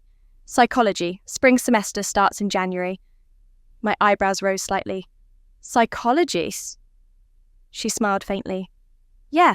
I want to work with kids like me who had too many expectations stuffed down their throats before they even knew who they were. I want to help them learn how to breathe." I let the silence stretch before replying. "That's good, Jenna. That's meaningful." She nodded, gripping the cup a little tighter. "I've spent a long time living in Mom's version of who I was supposed to be. The good daughter. The one who didn't cause trouble, but I don't think I ever figured out who I really am. Maybe this is my chance." "You deserve that chance," I said. She looked down, then back up. "You won, you know." I shook my head gently. "No one won. That's not what this was about, but at least now we're not pretending anymore. We're both free to start over." Jenna reached into her bag and pulled out a car key. She placed it on my desk without a word. It was sleek and silver, the key to the BMW. "I don't want it anymore. I can't drive it without hearing Mum's voice in my head." I smiled. Then don't. But don't give it to me either. Sell it, use the money to go somewhere, backpack through Europe, sit on a beach for a week, rent a cabin and write about your childhood. Whatever helps you find you. She gave a small laugh, one that almost sounded real. Then her face turned serious. "Do you forgive me?" I took a breath. "Yes, but Jenna, forgiveness doesn't erase what happened. You were hurting, I know. You were manipulated too, but you still made choices that hurt me." She nodded slowly. "I can't save you," I added. "Being a victim doesn't excuse becoming the perpetrator. That's something I had to learn the hard way. Only you can save yourself." I opened the drawer and slid a card across the table. "This is the therapist who helped me. Maybe they can help you too." She stared at the card for a long moment, then slipped it into her coat pocket, like it was something fragile. When she stood to leave, she paused at the door. "Thank you," she said, voice trembling, "for not giving up on this family." And then she walked out. Not with pride, not with shame, just with a quiet sense of someone beginning again. That night, when the moon hung pale over the rooftops and the wind scratched gently at the windows, I couldn't sleep. I wandered into the storage closet of my apartment, rummaging through boxes I hadn't opened in years. One was labelled Emily, High School. Inside, I found photo booth strips from school dances, a dried corsage, and near the bottom, a thin, worn-out journal with stickers peeling from the cover. My heart tightened as I opened it. The entries were painful, full of questions I never got answers to at the time. Why am I not enough? Why does Mum only hug Jenna? If I try harder, will they see me page after page of a girl trying to love herself in a house that made her feel invisible? I flipped to the last blank page and picked up a pen. For a long moment, I didn't write. I just sat with the silence, honouring that younger version of me, the girl who never stopped trying. Then slowly I began. Dear 16-year-old Emily, you were always enough, even when they made you feel invisible, even when they blamed you for things you didn't do. Their pain wasn't your fault, and their coldness wasn't your reflection. You were kind, you were smart, you were strong, stronger than anyone gave you credit for. I wish I could reach back and hold you, tell you that someday the people who hurt you would face their truth. But more importantly, I'd tell you that you won't need their validation, because you'll build a life from the ashes they left you. You'll rebuild the company, not out of revenge, but because it was worth saving. You'll protect the people they forgot. And one day, you'll stand tall, not in spite of your past, but because of it. You won't wait for them to choose you anymore. You'll choose yourself. And that will be your freedom. I love you. 36-year-old Emily. When I finished, my hand was shaking. I read the letter twice, then closed the journal and held it against my chest. Tears slid down my cheeks, but I didn't wipe them away. They weren't weakness anymore. They were release. I had finally said what that girl needed to hear. And as I sat there in the quiet, surrounded by the shadows of who I had been, I realised something simple and powerful. I was finally free. Free in a way I didn't think I'd ever be. It had been a full year since the court ruling, since the warehouse smoke cleared, and since I looked at the company not as a burden passed down to me, but as a place where I could plant something new. Carter Construction was standing again, not just as a business, but as a community. We weren't just rebuilding homes anymore. We were rebuilding trust, dignity, and hope. It took long months of late nights, complicated legal reviews, and restructured systems. But piece by piece, we made it work. The biggest change came from within. I made sure of that. We introduced a new profit-sharing plan. 20% of all net profits would go back to the employees. The very people who stayed through the storm, who held the line when others ran, now held a piece of the reward. Some were able to pay off mortgages. Others finally sent their kids to college. It wasn't charity, it was fairness. It was what should have been done long ago. We also launched an apprenticeship program for youth in the area, especially those without stable homes. I worked with schools and local shelters. The goal wasn't just to teach them construction, it was to give them direction, discipline, and belief in themselves. Every time I saw a teenager in a hard hat standing confidently on a site where they once felt like an outsider, I felt like Sarah was watching. That's why we created the Sarah Carter Memorial Scholarship. For girls who had been abandoned, ignored, or left behind, girls like me. Girls like Sarah might have become if she'd had the chance to grow up. Every year, we'd select 3 girls from across the state, covering their full tuition and mentoring them along the way. It became the heart of everything we did. And I didn't take a salary. I refused to. I'm not doing this for money, I told the board. I'm doing this for meaning.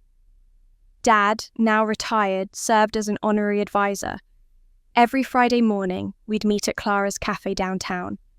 We'd drink coffee, talk about construction codes, laugh about old memories, and sometimes just sit in silence. The kind of silence that had once been so painful was now comfortable. Healing. One afternoon, I stood behind a podium at the Scholarship Fund launch. The auditorium was filled with employees, community members, and families. But as I looked around, I didn't see a crowd. I saw stories. I saw hands that had built foundations, wiped tears, and held broken dreams together. I adjusted the microphone and began. This fund doesn't just honour my sister. It honours every invisible child, every daughter who was told she wasn't enough.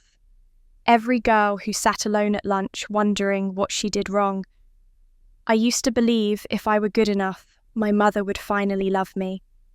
But I've learned something better. I don't need anyone's love to have value. The room went quiet. I saw an older woman in the third row dab her eyes. Somewhere in the back, I saw one of our apprentices standing next to her grandmother. The girl nodded slowly at me. This scholarship is for all of you, I continued. You are good enough. You are worthy. You don't need permission to shine. After the ceremony, as people slowly filed out, a girl about 12 walked up to me. She wore a pink dress that looked a little too thin for the December cold. Her eyes were red, her voice barely a whisper. You're my hero, she said. I knelt to her level. No. You're your own hero. I just showed you where the road starts. She looked at me carefully, like she wasn't sure if she could believe that yet. Her bottom lip trembled. I reached into my coat pocket and pulled out a small notebook, something I kept for notes and sudden thoughts. Here, I said, handing it to her. Write what you dream, every day. Even if you think it's silly, that's how it starts. She clutched it like treasure. Thank you. She turned and walked back to an elderly woman waiting near the aisle. I watched them go, two figures melting into the crowd, and I felt something settle in my chest. Not pain, not longing, just peace. The rest of that evening passed in a blur of handshakes, quiet tears and laughter that came like old music you didn't realise you missed. Former employees came up to me telling stories about my dad's quiet generosity, how he once drove 3 hours in the middle of the night to deliver supplies after a flood, how he helped one man keep his home by paying the property tax out of his own pocket without ever mentioning it. Others remembered Sarah. Her bright laugh, her way of sneaking cookies from the kitchen and blaming the dog. It wasn't a sad night. It was full, like something had finally come full circle. When I got home, I took off my coat, poured myself some tea, and sat at the kitchen table. The letter from Forbes was still sitting where I'd left it that morning unopened. I opened it carefully, the thick white cardstock sliding smooth in my hand. The return address gleamed in gold. Dear Ms. Carter, it read, we would be honoured to feature your story in our upcoming issue highlighting women who are reshaping business and community. Your leadership strength and dedication serve as an inspiration. I paused, letting the words hang in the air. A year ago, I might have cried. A year ago, I might have seen this as proof that I finally mattered, that someone out there noticed. But now I saw it for what it was, an opportunity to shine a light. Yes, but not on me. On the people who made this story what it was. I closed the letter gently and opened my laptop. I drafted a reply, choosing every word with care. Thank you for the invitation, but I must decline. This story isn't about me. It's about what a town can do when they remember who they are. It's about how healing doesn't always come with headlines, but through choices made one hard day at a time. I hit send, and for the first time in my life, I didn't feel small for being unseen. I felt powerful for standing in the quiet.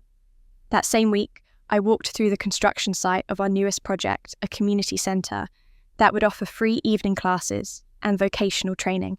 It had been a dream of mine for years, and now the foundation was finally being laid. I stood beside Miguel, our longtime foreman, and watched as 2 young apprentices reviewed the blueprints. You know, Miguel said 5 years ago, no one would have believed this place would exist. Not like this. I smiled. I probably wouldn't have believed it either. The wind picked up, carrying the smell of pine from the nearby hills. A winter sun filtered through the bare trees, casting long shadows across the gravel. It was cold, but I felt warm from the inside. One of the apprentices waved Tasha, 17, fierce and bright, once kicked out of 3 foster homes, now leading a team of 5. Boss, she shouted. We're thinking about adding a skylight in the rec room. Natural light would do wonders, I nodded. Bring me the numbers, let's make it happen. She grinned and fist bumped me. That was the kind of power I wanted, the kind that built people up. Later that night, Dad and I met at Clara's cafe like always. He brought an old photo album. We looked through it slowly, family, vacations, birthdays, Sarah's third birthday with frosting on her nose. I forgot we used to smile this much, Dad said softly. We're remembering now, I told him. Before we left, he looked me in the eye and said, I don't know what I did to deserve a daughter like you. You showed up, Dad, I said. That's all I needed. Back home, I stood by the window watching the snow start to fall. Quiet flakes, drifting like memories. I thought of all the versions of myself I had been. The child who cried alone, the teen who hid in books, the woman who stood her ground, the sister who kept going. Somewhere another girl was wondering if she mattered. And maybe someday she'd hear this story not because it was in a magazine, but because someone told her that a woman once stood up when no one else would and changed everything. And maybe she'd whisper to herself, if she could do it, maybe I can too. That thought lingered in my heart long after the ceremony ended. It followed me through the quiet mornings at the office, the laughter of new apprentices on site, and the silent nights when the town slept under a blanket of snow. It became more than just a memory, it became a promise. A reminder that healing once impossible was not only happening, it was growing roots. And now, 1 year later, I stood again at the doorstep of my parents' home. The house looked the same in shape but not in spirit. Where once it felt heavy with things unsaid today, it felt lighter. A handmade wreath hung gently on the front door. The porch light flickered softly against the fresh snow. I didn't feel like an outsider walking into a battlefield anymore. I felt like a guest, maybe even a daughter. Before I could knock, the door opened. Mum stood there, sweater tucked neatly, hands clasped nervously. Her smile was small and unsure, but it was real. Hi, Emily, she said. Hi, Mum. There was a pause, but not the cold kind. Just space for breath, for both of us to feel the moment. She stepped aside and I walked in. The smell of roasted vegetables and cinnamon filled the air. A small tree stood in the corner. Nothing extravagant, just a few ornaments, some homemade. A far cry from the opulence of the past, but it was warm, simple. It felt human. Dad was setting the table when he saw me. He grinned. There's our executive of the year. I smiled back. Retirement hasn't made you any less dramatic. He gave a quiet laugh and pulled out a chair. You hungry I am. Dinner was modest. Roast chicken, mashed potatoes, cranberry sauce from a can, just the way I always liked it, even when no one noticed before. We ate in peace, with no forced conversations or awkward silences. For the first time in decades, it felt natural. Unpolished, yes, but natural. After dessert, Dad disappeared into the den and came back holding a wrapped frame. Found this a while back. Thought you might want it. I peeled away the paper and stared. It was a photo of me at 16 braces and all holding my National Science Award. The one no one showed up for. I didn't know you had this, I said, voice soft. I didn't know I kept it, Dad replied, but I'm glad I did. The tears came quietly then, not from pain but from something softer, recognition, proof that somewhere a part of them had seen me even if it took years to surface. Then Mum stood slowly. Her hands trembled slightly as she reached beneath the tree and picked up a small box wrapped in silver paper. I want you to have this, I said, offering it to me with both hands. I opened the box gently. Inside was a silver bracelet, simple, delicate, Sarah's. I remembered it from photos from fleeting memories. It still carried that shimmer of childhood dreams. I kept this hidden for years, Mum said, eyes filling. I thought I was preserving her memory. But I think I was preserving my grief. I want you to have it now. Not because you're a replacement. You're not. You're my daughter. And I see that now. I slid the bracelet onto my wrist. It fit like it was always meant to be there. Thank you, I whispered. Then just as I breathed in to speak again, the doorbell rang. Dad glanced at Mum. None of us expected anyone. He opened the door. And there she was, Jenna. Short hair, bright eyes, a messenger bag over her shoulder. There was something different in her face, lighter, softer, freer. "Hi," she said. "I came to visit. And I have news." She stepped inside, brushing snow from her coat. "I got accepted into a master's program," she said, looking directly at me. "Therapy. I want to work with kids. Like us." For a moment, no one spoke. Then Mum stepped forward slowly and embraced her. Not tightly, not tearfully, just long enough to mean something. When Jenna turned to me, she pulled a small pouch from her coat and handed it over. Inside was the BMW key. "I don't need it anymore." "You should have it." I looked at her, then shook my head gently. "Keep it. Someday sell it and travel. Go find out who you are outside of being the loved daughter." She smiled, eyes glistening. "Thank you," she said, "for not giving up on this family." We all sat in the living room. 4 mismatched chairs around a coffee table. A plate of leftover cookies. Nothing fancy. Nothing scripted. But for the first time in 36 years, we were present. Together, imperfect but whole. Even as we sat there, the past didn't vanish. It lived in our gestures, the way Mum carefully passed me the sugar, or how Dad kept glancing at Jenna like he still couldn't believe she was here. We weren't pretending nothing had happened. We were choosing to move forward anyway. That was enough. Later that night, I stood by my old bedroom window. The room hadn't changed much. The wallpaper was faded, the desk still in the corner. But it felt different now. I had changed. Outside, snow fell in our soft silence. I reached into my bag and pulled out my wallet. Inside was a small frame, something I'd carried all year. Behind the glass were the 2 $1 bills from last Christmas, the ones that once made me feel like I was worth less than nothing. Now they held a new message, one I had written and framed. Reminder. Your worth is not defined by what others give you. It's defined by what you give yourself. I ran my fingers over the frame. The tears came again, not from sadness, but from release. I had spent 36 years waiting for them to love me. Waiting for my mother's approval, for my father's voice, for my sister's respect. But now I understand. I didn't need their love to have value. I didn't need their apology to heal. I didn't need their acknowledgement to succeed. What I needed most, I gave myself. The right to exist. The right to shine. The right to love myself. And now, I want to give that right to other children, still waiting for someone to save them. Because I learned something along the way. No one came to save me.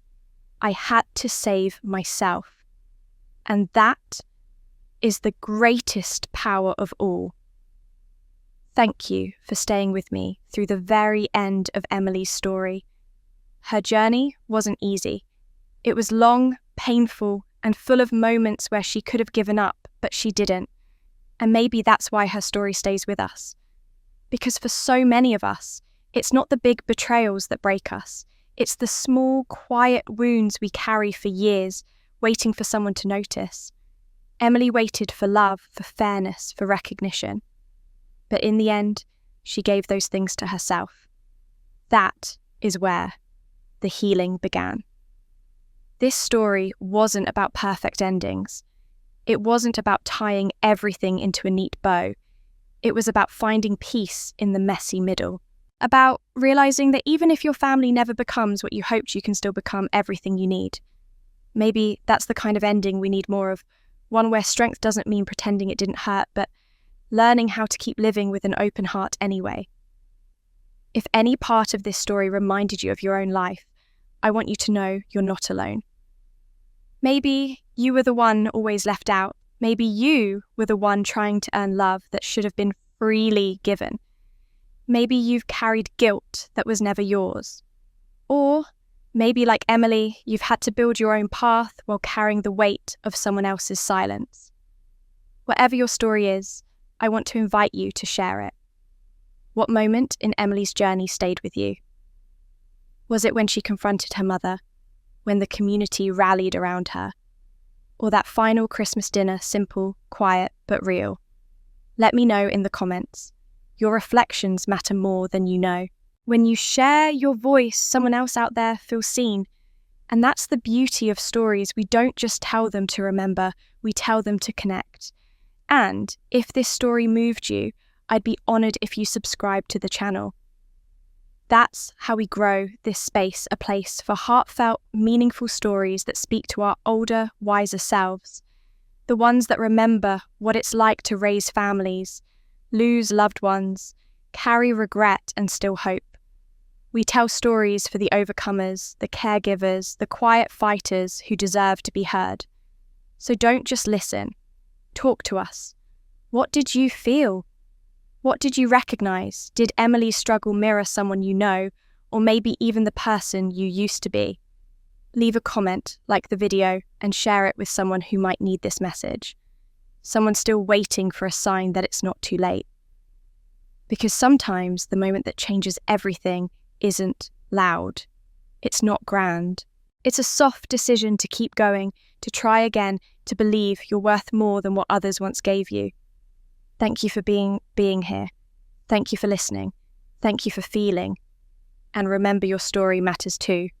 I'll see you in the next one.